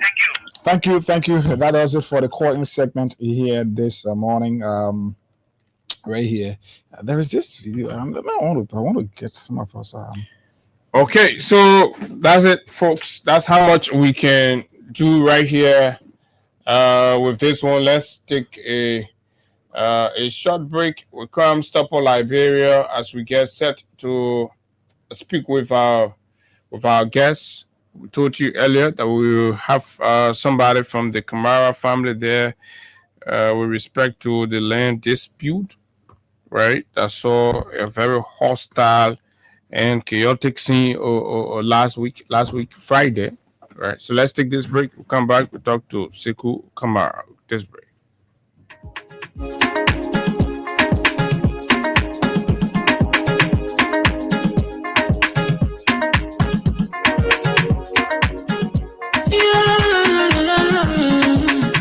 It's about musical. There are crowds in many places. In every community, you can see. So if you see crime and body, don't take law in your hands for the right authority. That it can't take your law in. Crime stopper here for us. We need sector to your door. Whether you rich or you poor. If you see you must talk you cheche. You wait for your safety. If you see don't keep it. You must call to report. Crime stopper, the people bringing safety to your door. Crime stopper, stopping crime and make it peace for them before. Crime stopper, Liberia, from the center to interior. Crime stopper, keeping us safe, they're stopping crime for all of us. Crime stopper, the people bringing safety to your door. Crime stopper, stopping crime and make it peace for them before. Crime stopper, Liberia. From the center to interior, Crime Stopper, keeping us safe, they're stopping crime for all of us. Crime Stopper Liberia is your community crime fighting partner. Don't take the law into your own hands. Remember, if you see a crime, report it. This is a message from your own self, Old Man Sam Cyan. Crime Stopper, the people bringing safety to your door. Crime Stopper, stopping crime and make it peace for them before. Crime Stopper, Liberia, from the center to interior. Crime Stopper, keeping us safe, they're stopping crime for all of us. Crime Stopper, the people in every community, you can see. So if you see crime and body, don't take law in your hands for the right authority. That it can't take your law in. Crime stopper here for us. We need sector to your door. Whether you rich or you poor. If you see you must talk you cheche. You wait for your safety. If you see don't keep it. You must call to report it. Crime Stopper, the people bringing safety to your door. Crime Stopper, stopping crime and make it peace for them before. Crime Stopper, Liberia, from the center to interior. Crime Stopper, keeping us safe, they're stopping crime for all of us. Crime Stopper, the people bringing safety to your door. Crime Stopper, stopping crime and make it peace for them before. Crime Stopper. Okay. Crime Stopper Liberia is the official sponsor and partner of the nation's biggest breakfast platform right here on Freedom 87.9. This is the final lap of the conversation, and like we said, we're very honored and pleased to have with us one family member representing one of the family involved with the land situation. I know there have been a lot of emotional misinformations or in the air around the situation there because the way it play out. So this is a perfect opportunity to give us a background and know exactly how did we get here. This is Freedom 87.9. My name is Abu, and of course Higa is here, and we have Mr. Sekou Kamara is here representing the Kamara family, who is a party to the dispute in Redle. Sekou, good morning, welcome. Thank you, Abu. Thank you for having me. I want to say good morning to all the listeners. So I'm happy to be here. So I'm here today to clarify so many things, especially the recent event in Red Light. So I think speak to the mic. Put the mic to you. Oh yeah. So okay. So I think it's very important that they probably know the real story and what is really happening, and why is it that the people out there were resisting the illegal removal and the illegal eviction? So okay, you call it illegal eviction. Yeah, I would call it. It was actually. And you also said that people were resisting. Yeah, the So- people like basically like they were defending. So their there was property. resistance. Yeah. So yeah. Okay, but tell us, who are you in terms Yes, of your relationship with the family? Let's be sure who is speaking. Yeah. So let's say like I said, I'm Sekou Kamara. I'm the authorized representative to speak on behalf of the late Mamadi Kamara, and I'm the late Mamadi Kamara family. I'm also the current let's say the current administrator of the entire estate of Mamadi Kamara. Okay. So, and I'm part of the family. Okay, part of the family. Yes. The administrator, Yeah. right? And the legal representative. Legal representative. Not a legal representative, but authorized. Authorized representative. Yes. I think then we have the right man for the conversation, right, Yes. Liga? Good. So what we want you to do, because the entire nation is listening. I mean, you're on one of the biggest morning show in Liberia right now. So you want to explain to us the background about that whole scenario, the property, Mamadi Kamara, the other party, the conflicting party, and just give the country an idea of what is the situation, and then we'll come to the specifics later. Okay. Yeah. You see, Mamadi Kamara he's my father. Okay. And, so he was a real estate investor, and so he invested in multiple businesses, and also so he has like. You want to be audible enough, Yes, right? yes, Be and, audible enough so that people hear Okay, you clearly, okay, crystal okay, clear. yeah, and he has properties across the countries, Okay. across the country, not just in Monrovia, but also like in other counties.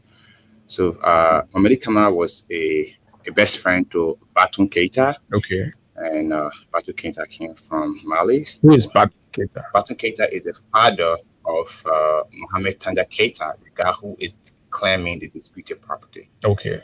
Yeah. So they both were friends. I mean, back in the day. And in fact, the house that, the property that Tanja himself is currently claiming, his father used to live there. That Okay. is where our father hosted him in that area. And you see, since our late father was into like real property business, and so they gave him time.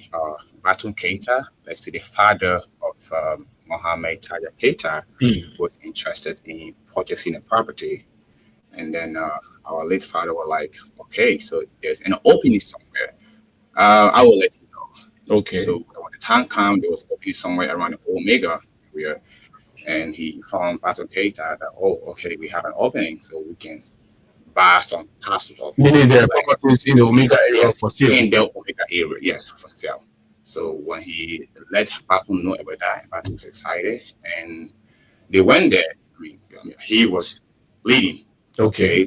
and like gave him the money, and they purchased the property. They purchased 3 acres.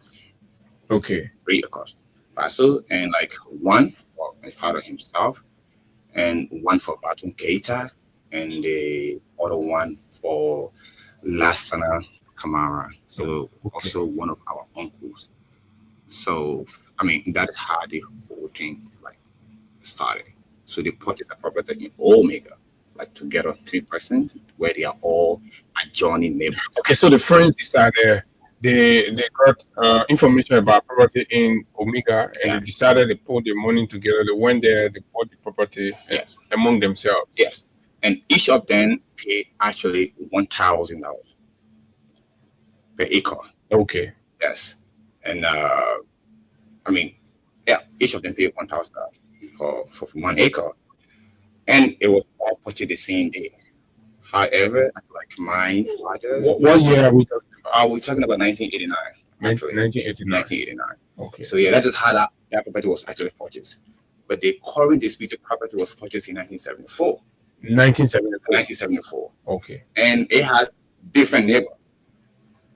So you see, and that is where the problem comes from. Batum Keita, according to his affidavit, he said that he was in Holland. And You mean Tanja? Tanja was in Holland, and his father called him, "Hey, come I mean, like, I want you to come here and manage my estate. So when was that? That day wasn't specified in his affidavit. He just said that he was going to call him to come and administer his properties in Liberia. Okay. Good. So where's his father? Is his father alive? No, his father is not alive anymore. Deceased. Yeah. But at this time, his father was alive. Okay. In Mali, because during the Civil War, they all flee Liberia. However, like, my parents returned to Liberia, but his father never returned. Okay. And prior to that, he was actually sick, so he couldn't really like go anywhere. Yeah. So, and so Atum Keita now said that his father sent him to our father to ask him to locate the property where they purchased the parcel of land adjacent each other. Okay, so his father called him to say, look, I need you to go to Liberia to minister my properties there. Yeah. Right? In doing so, you have to go to my friend, Mohammed Kamara. Absolutely. To locate you where my property is. Or is. Right? Right. So from there, what happened? So from there, and like our late father told Atum Keita to where the property is, and he also gave him a brief background of the property, saying that this is where the property was, but it is not claimed by somebody else. Okay. You understand? So, but then other people have claimed the property already. Oh yeah, other people have claimed the property already. So because it looked like because the property was purchased from Wakin, all right, from one child SB Wakin. So he was the seller. The property in the Omega area. This is the story like that I hear. I mean, like in that, like that's the story. So with the property now, they heard that Wakin was not the original owner of the property. Okay. So the original owner came and took the property and then resold the property to somebody else. Again, your father and Mr. Keita bought the property from the wrong person. So the actual owner came and claimed the property. So on Keita returned, or when Keita sent his son to come, he went and met the right owner there. Right, the right owner there. So and the property showed him the place, but Keita was Mohammed Tanja Keita was not certified. Okay, with that answer, and because both property indicated that because the current disputed property is on Kakata Highway, and the other property is also on Kakata Highway. Yeah. So Tanja assumed that he has not been told the truth, and that the current property where we live belonged to his father. Okay, so you assume that your father deliberately misled him. Absolutely, yeah. That on the actual property. Believing that where your father was, that's equally on the highway to Karata. Yeah. Is the actual property. That is the one in red light. Right. Okay. So the whole thing, Keita started this whole thing like around 2018. So he started all this, I would call it nonsense, like going back and forth, coming, saying that, that's the property. So Keita decided to go through the Liberian authority. And before that, did he raise issue with your dad? I'm not satisfied with your narrative. What you took me to, I'm not sure that's it. This is where no, he didn't. So what he did, that's how he went to land authority that he's not saying the truth. Okay, so he left your father and went to land authority to pursue the fact for himself. What he believed was the fact. He believed was the fact. Okay. So, and then when he started working with land authority, he ordered a survey. They came, they surveyed the place, like a private survey that was conducted. So it is the result of that survey. Where was that survey conducted? It was conducted on that specific property. The disputed property in Red Light. Okay. So when he conducted that survey, when was that conducted? I think that was April 2019. 2019. He had the survey report. Okay. Yeah. So the report of that now, because that whole survey was his own thing. But then had he already commenced the legal proceeding, or no? But then he has not commenced the legal proceeding. Okay. But this is where he started all his things. But he worked with land authority to do everything. He had been told this is not the property. The property is over there. But he disagreed with that. Mm. So now he took matter into his own hands and now going to land authority, trying to manipulate the entire process. So because the land authority was behind the family to submit a deed to them. So it is from that deed that was submitted to land authority. Keita went and fabricated. So your family did submit. We did not submit the deed for some reason. How they got that deed? Because like those who need are listed to have submitted the deed are all saying no, we did not submit any deed. But how did the land authority get the deed? Okay, but what it means he managed to lay him on the copy of your deed. Yeah, right. And that was through land authority.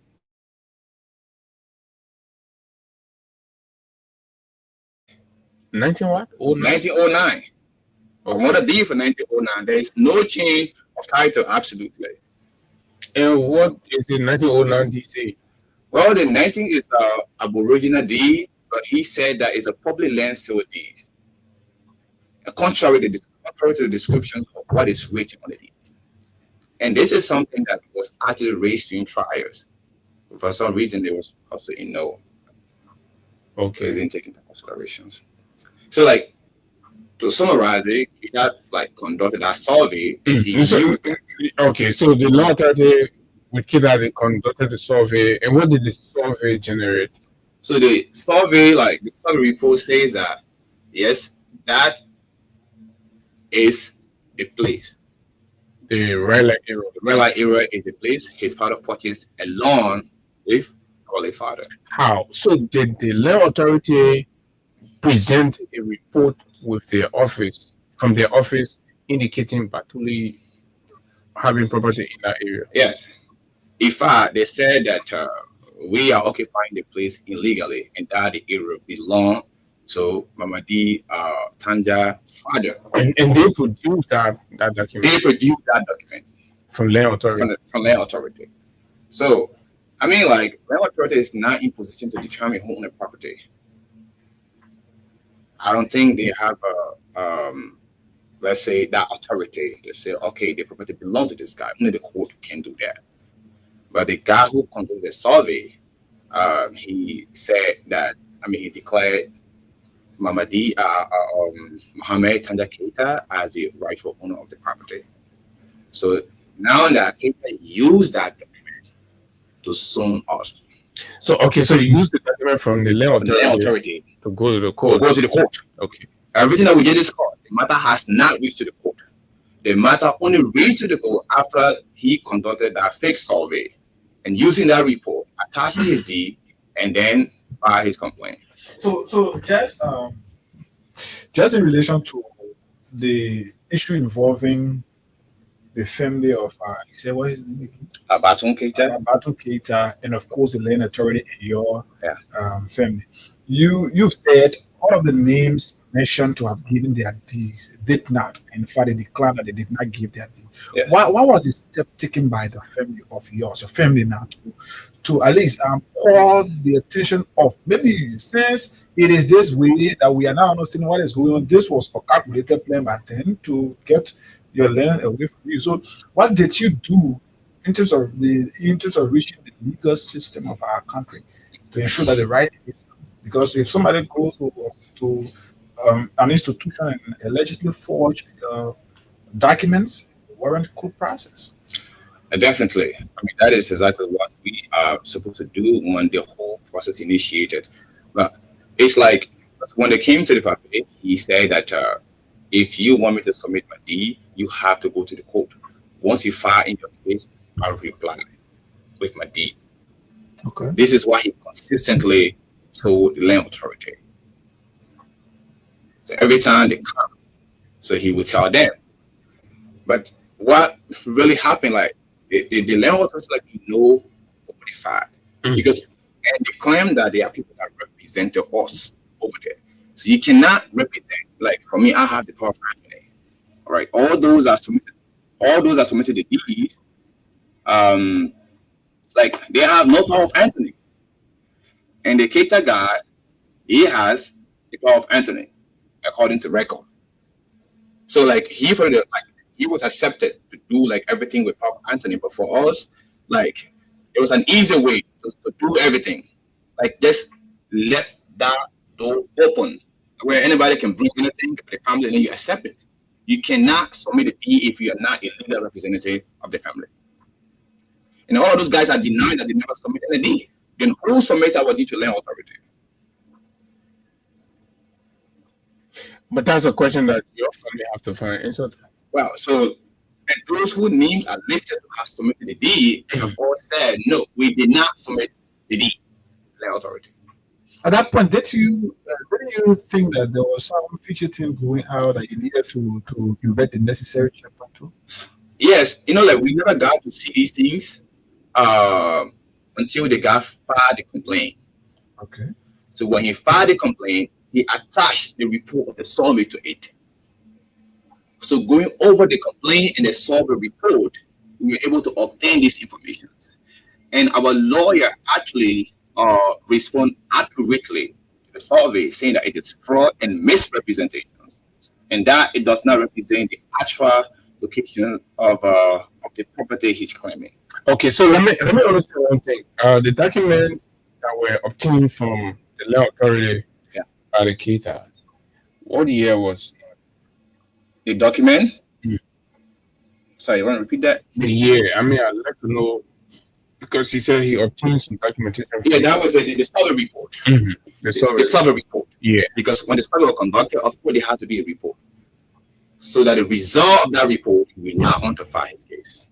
Okay. Yes, and that was in April 2019. Okay, so 2019. Yes.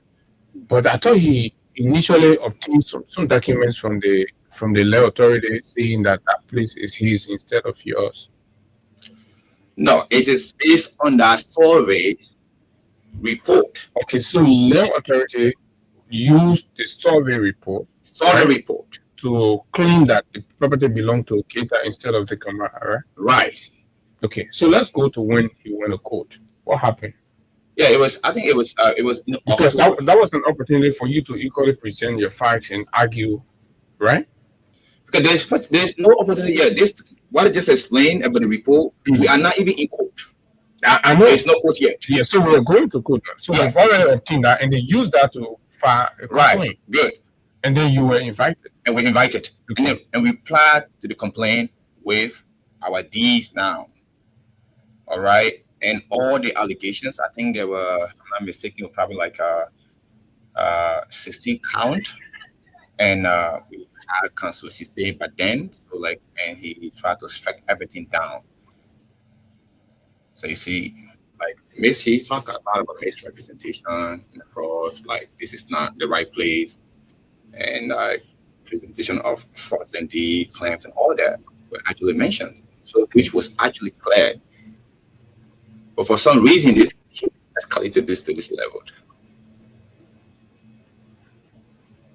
So at the civil law court, what happened? You lost the case. Yes. How? At the civil law court, we lost the case. And how, that is also a good question. How did we lose this case at the civil law court? And so we think the case was highly manipulated. So you see, because if you take the 2 Ds, if you assume we submitted 1974 D, this message submitted 1989. So the adjustment was not even the same.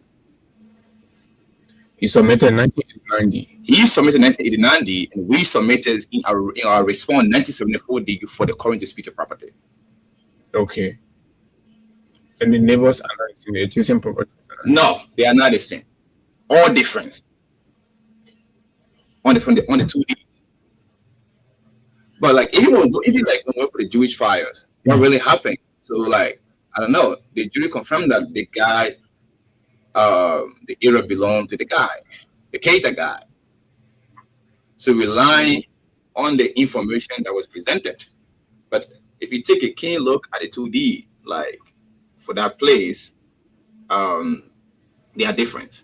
Even the locations of the 2 parcels of land that we purchased is different from that of 1989 D. We also have our 1989 D. What basically happened that we only submitted 2 Ds, 2 1974 Ds, and each D represent 1 lot.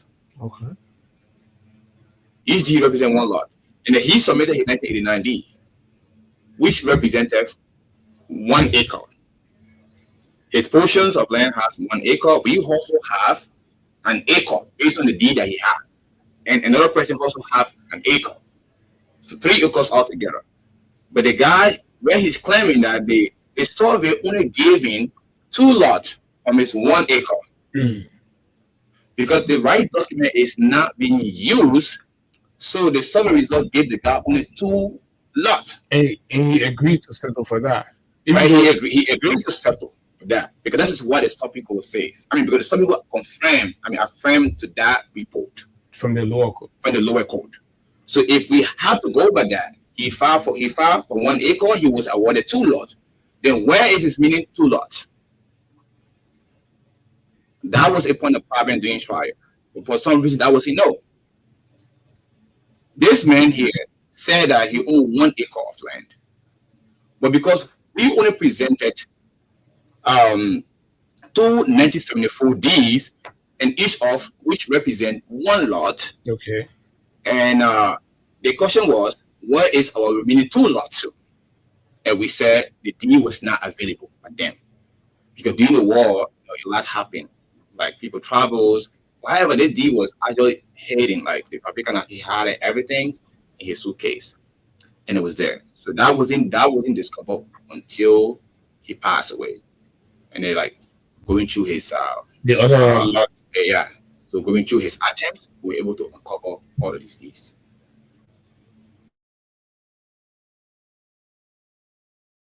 So that's the problem. But all of these things now have now passed actually. Okay. All right. So when the Supreme Court sent down a mandate, it made certain clarifications. All right. It said that go and give Keita his land based on the means and bound of the deed that he pleaded. He said that. I mean that is specifically based on that's what on the middle. In the rate of invasion. Okay, well, you said as a family or in everything. Or if people say I didn't receive one, I don't have one on record. Because what I received, because then I was in the state. So what I actually received, it was the invitations of Cabinet Janet and all the religious leaders like Ali prior to attend a conference. Okay. And that conference we're going to talk about the injectment. How they were going to proceed with the injectment. So I actually thought that was the actual copy of the rate of evasions until like I revisited. My WhatsApp records, and then I was able to put it out. So I don't have anything like right of invasions. Okay. And what other family member has? I mean, just trying to be clear as to whether you were served and you noticed to evict the property. Yeah, if we were served, because I have the entire file. Right before we actually like give the file to the lawyer, I have everything with me. And on the file, I did not see anything. If it was given, probably our lawyer at the time did not give it to me, okay, or to like any family member. So well, let's talk about the Supreme Court instruction. Yeah. So the Supreme Court was clear. Instead of go and get let me just say clearly. Say what? Okay, the appellee should be placed in possession of his property based on the need and bound of the deed pleaded. Okay. So that was very clear. Go and get Keita, lend to him based on the deed he took to the court. So every information will have to correspond to that particular deed. Yeah. And so what deed did he plead? He pleaded the 1989 deed. And he's claiming the 1974 property. And in 1989 deed, the address is where? The location is where? So the location, because like the location is not exact. It just only like Muvia Kakata Highway. Okay. So you see, Muvia Kakata Highway. Okay, but it meets and bounds the adjacent property on the 1989 deed doesn't correspond with the current location. No, it does not correspond at all, and that's where the problem is. But the court mandated that it should be done in accordance with that deed. With that deed. So that is where our problem is. You are now going by the Supreme Court mandate. The Supreme Court was very clear. Go do this in accordance with Keita deed.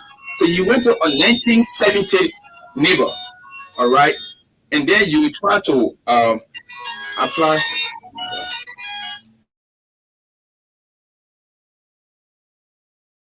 you went to a 1970 neighborhood and then apply 1989D. It is not going to work.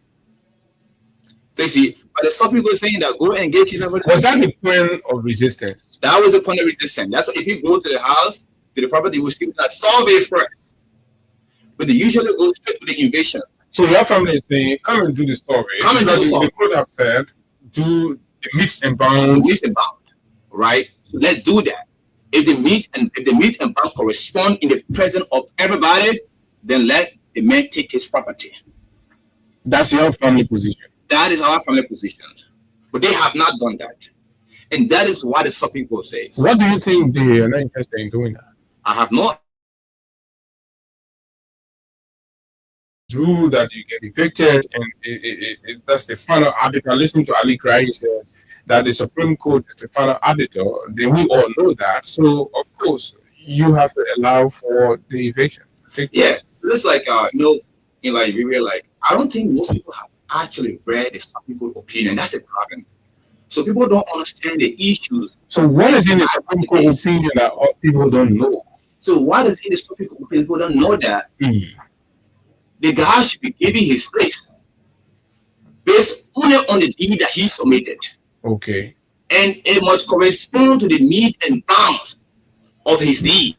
People don't know that the lower court has not gone by that mandate.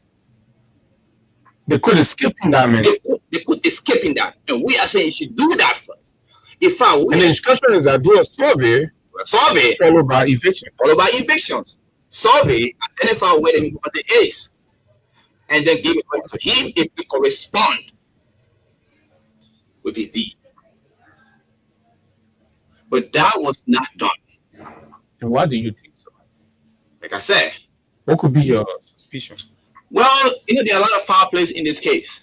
Like, upon review all evidence, every information in my possession, there are a lot of foul plays in it.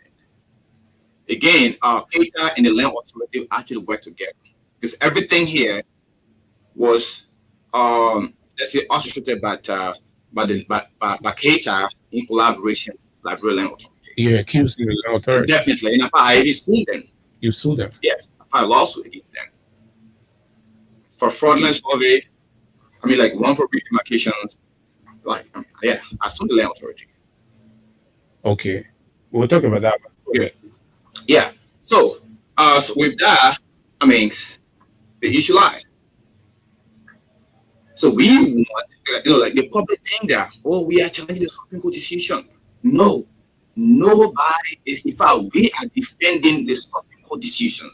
We are saying, give this man to him based on the need and bound of the deed that he played. Simple as that. Do that. And to do so, you have to have a survey in the present, not only PETA, in the presence of the adjoining neighbors. So you also have to be present. So the concern is, couldn't there be a better way to have resisted or communicated that instead of the blockade that your family put on Friday? Yes, you know that one day, or like invasions attempts occurred. I was not in the country, so when I came, I've always been on the legal path, trying to ensure that due process take place and that like there's no violence. All right, so and people really listen to me, and at some point they will say, "You don't know this country. This is not America. You're your neighbor." So it's like, I don't know what is happening in this country. Okay, see that they're not going to listen. I told them, listen, let's take this route. All right. And I was following that. But sometimes, like, it is just me. Okay. When people say that, like, this is not America, in a way, me. This is not the Western world. All right? And that's what you get. When people have no trust in the system, they resort to violence. But I don't believe in that. And I think a lot of people have seen me around, maybe like around the Temple of Justice. I mean, like the land authority. So for what happened, the general view of your family reaction is that you're violent, and you witness some of the videos on there other citizens, passerby, chanting and saying, being violent and all of that. Yeah. So you see what happened? I don't know about the previous one, but this last one actually, that was staged. You think it was staged? Yes. You saw a lot of talks around, right? You saw a lot of communities around, right? So I went there early in the morning because we had an agreement actually. So you need a stage to implicate you? Yeah, it was staged. All right. So they even tried to push me into it, but I'm like, no, that's not gonna happen to me. I'm smarter than that. You understand that? So it's like they were not into it. So imagine, all right. So like I fought so hard just to meet the Chief Justice of Liberia. And when I met him, I didn't ask for much. I didn't ask anything contrary to the Supreme Court mandate. What I told the Chief Justice, like, let's go by the Supreme Court mandate. To be honest, he was happy, he was excited. And he said, my son, I admire you. They show that we have at least someone good who is understanding of the law. What do you want? I'm like, let's give that place to him based on the meat and pound of the deed that he pleaded. This is directly in the Supreme Court mandate. He said, yes, that's okay. To be honest, I wasn't alone. I would say like we're all the adult. Okay.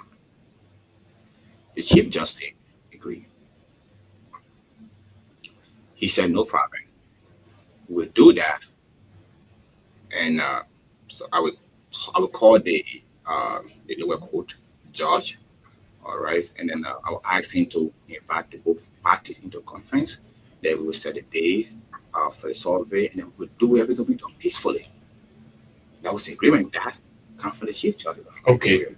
Because he sees that this was the best path. So what happened? Yes, when that happened, yes, there was a mandate straight to lower court, and when I went there, it was honored by the judge, Judge Peter Benewalet. He honored. He was also excited to see that we are taking that route. Again, he also appreciated. What I'm doing. And you had a conference. We had a conference. All right, and I was not alone. And what was the result? No. So what happened when we went there, we were given a citation. All right, to come to his office for conference on the 11th of November. Okay. And on the 11th of November, we went there. Even Cabinet General was present. So you have the chairman for the Supreme Elder Council was also present. And so you have, because the citation that was given to us says that we should bring our surveyors. We also take surveyor with us. Think that we are going to have a survey, a peaceful resolution to this particular problem. So you see, our surveyor was there with us. Okay. And even the judge told us that this man is one of the best surveyor in the country. He has taught so many people. So he's one of the best person that you can have. So what was the outcome because of time? What was the outcome of that conference? The outcome of that conference, they were going to reach out to us. Okay, they were going to reach out to us about a specific day they have chosen to execute a Supreme Court mandate. That was on Tuesday. On Wednesday, like nobody reached out to us. And on Thursday, at 6:25 in the morning, I received a call that the police have surrounded the entire place with some criminals. Contrary to the outcome of the meeting. Contrary to the outcomes of the meeting. And this happened in the presence of the cabinet, the chairman of the. And what was your thought? You thought you were being played? That is what I thought, because we're talking about the Chief Justice in the lower court here. They've been promising to do the right thing, and you go contrary to that. He did not do me. Okay, so lastly, the violence happening, everything happening, and 16 of your family, relatives, and what have you been arrested. I don't know. Are they still being back? Yes, they are still behind back, and we are working. We are working on getting everybody out. I'm told there was a meeting with the president. Did the president call you for a meeting?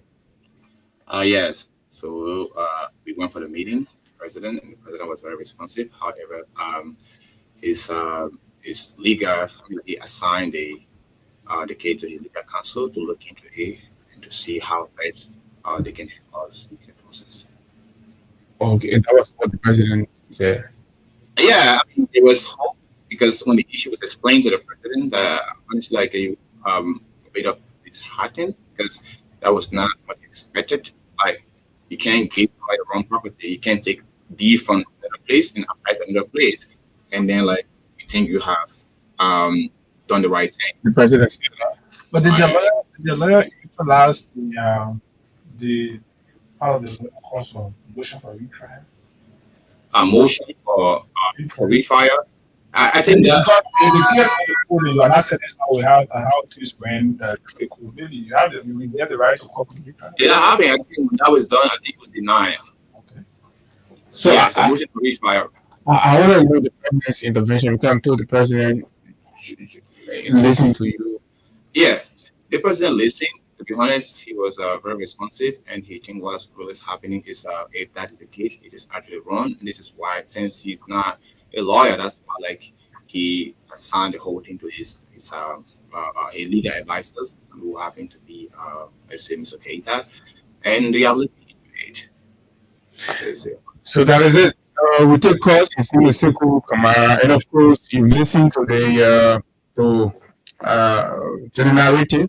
Let's hear what you think. 0776 104 104 086 500 104 plus 231 86 500 104 are the numbers to call. You know, most times when we see things happen, we all get emotional with something, but sometimes it's good to hear people's stories and know why certain actions are being taken. I know a lot of people will be surprised. Let's talk to this person right here. Good morning. 0776 104 104 86 500 104 are the numbers. You can call us on just right here to be a part of the conversation. The final lap of the conversation here this morning. Let's talk to you. You here? Good morning. Go ahead, you live. Calling from Power Johnsonville. Okay, go ahead.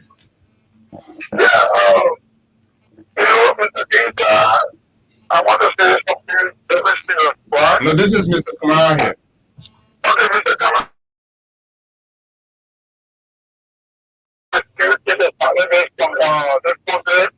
We have serious issue on that. And our government tries to place no issues when it comes to the sometimes if they don't take time to be war in this project. And which of course we don't want. So I want you to take it easy as you have said that this project is your interest. We are praying that everything should be perfect. Okay. Thank you very much. Come on in. Go ahead, you live. Yes, sir. All right, the global chairman, like I was talking to before. Let me say to Mr. Kamara, I was at the red light again. I saw some of the action. And I firstly apologize to your family for the things you went through that they were with you. But so it's not true at times this generation of Joseph, maybe it was for the senior of this generation of Joseph that you saw that day. But I may also condemn violence on both sides, because the both sides are kind of violent. But mostly, the police there are not a great responsibility. Because, I mean, most of the guys on the other side were not operators, they were not trained people, but we had people in uniform were trained, who took all dogs, who were doctor or people who were supposed to do the arrest. Instead of police doing arrest, me, my person, I saw Zogos who were entering and grabbing, who were bringing it out before police arrest. Those are not good things for the civil democracy. We saw people being in the custody of police, and then people who were considered as Zogos were taking or beating on them, throwing so at them. I saw it, I was there, I saw it. So those are things that I will surely link to the government, and I see that it should be investigated. I see that the department of police that will, given a responsibility to operate there, their commander who are in control of that department should be investigated. See, those are some of the things that we can cook, okay? Like, the implementation side, when they're talking to all of them more violence. Because police are spending and more violence was occurring in their face. Thank you. Okay, Peter. Let's talk to this person. Go ahead, you live. Morning, boss.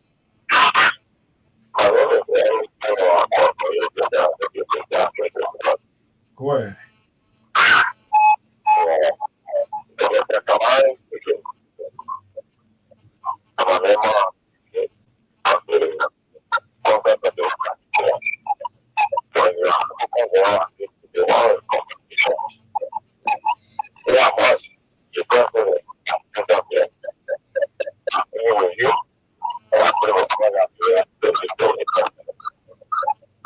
All right. Thank you very much.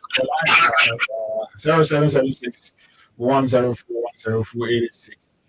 500 this person. Yeah, thank you very much. My name is Paul Mohan, and I'm doing my chicken resident. Some people about having them. Where? Yeah, I have a question for you. I want to know what do your trouble people always believing how So we can't be like that. Let's talk to somebody else. 0776 104 086. My parents will have to go from certain stage of our life. We can't be like that. This person is morning. Go ahead, you like.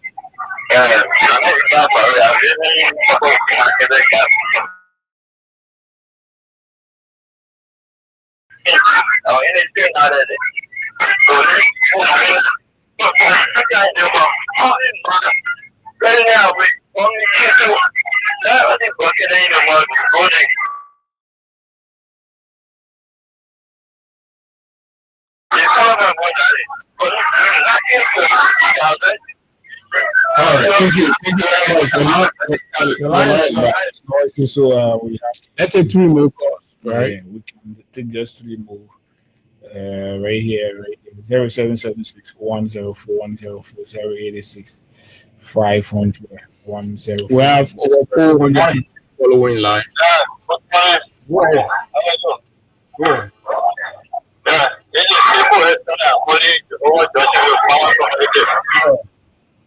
Yeah, let me tell my uncle service first. Let me tell you what's wrong. Service for happy. My name is Uncle is someone he can't be certified. According to what your father said, put to some person and then something for that person, let it give it to you. The person said it after he give it to you. You're not certified. Why you want to go back to your father and then you say, well, why you do it? What the property the person going to be? And that's the how it is. And also the answer takes place down there. Police want the call, police to tell the same thing to take the rat and tell the people to go ask you and security. He's telling the same thing against one another. He's telling them, he just put other for you. So it was very wrong. Well, let me Thank you very much. Thank you very much. So that's what it is, right? The goal is to understand what actually happened. And you listen to the brother. And too many things are possible.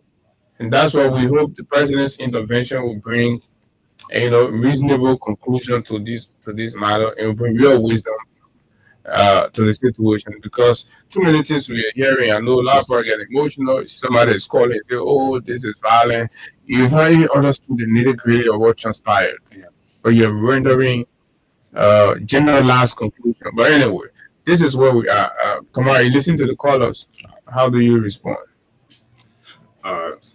Yes, for me, I think they're all mostly complimentary, and of course, right. Especially the one. I mean, one guy there, he wanted to talk about the violence, that's happening. But like for me, the land authority just has to be careful in everything they do, because as one of the callers said, land issue in this country is a huge problem. So they need to have a system in place to handle this thing.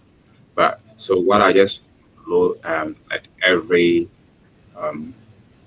listeners know is that we did not try to engage in a violence, especially that particular day, and everything that you saw over there was actually staged. You saw the criminals, you saw the talks, attack by tender, because there were some people arrested that were not actually part of the my family. So it was just around the area. So behind the fence, we have a talk that was there that the twins that were throwing stuff. So, and that was just to make the family appear very bad. And all the other one doing it, you saw if they were fired in that money. You know who did that? Can we put fire in our own house? We're not going to do that. But someone did that. from behind, but you don't see that because there was no journalists or cameras at the back. We have less than 5 people in the house. Less than 5 people in the house. I say, you know what, this is our property. We are not leaving. We will stay right here. And then we kind of have a move. You also have all people that are making the family to appear bad, like they are the one doing everything. But no. Okay, so you're saying we're not your family member? No. Checking every videos. If you see any of those guys, look at the pictures, all right? Because I think the Liberia National Police posted the pictures of those individuals that were arrested. Look among them. Look at those that if you see, like the end of the videos, where someone was throwing petrol bomb directly from that building and identified, and they would never see that. Everything was taken. Those guys, those targets over there were all paid. All right, to help like in the illegal invasion process. That is how I would actually call it. So again, I just want to let the listeners know that we were not violent, especially we met a lot of top government officials to help in the process. So we were not in the mood, and we were already guaranteed due process, and we were expecting that. In fact, like nobody was even ready for it. Yet the people may be afraid, as you all know. So being panic and fear times, people use this differently, because when you are panicked, your reasoning is suspended. You don't think rationally because you can do things, and later on you will start to think about it, but not at that moment. That's what panic caused. That very morning, police came. It caused chaos and panic because we were not really expecting any evictions at the moment. Okay. Thank you very much, Sekou. That's how we like to bring the curtains down. His name is Sekou Kamara, and of course, he's been here. He's the family representative there for one of the parties involved in the red light land dispute. You've listened. It's a perfect opportunity to give you a full understanding of the background and some of what you need to know about it. Inform your judgment and your position. This has been the Tuesday morning presentation of the Freedom Money Rise on Freedom 87.9. We gotta go home. Time is up. We'll be here on tomorrow on the midweek edition of the Freedom Money Rise. Until then, let's keep the peace of our country. This country will not burn. So until we see you on tomorrow, do have yourself a wonderful time. My name is Abu, and of course, Hagar is always here. And together, we'll serve you breakfast. Bye-bye.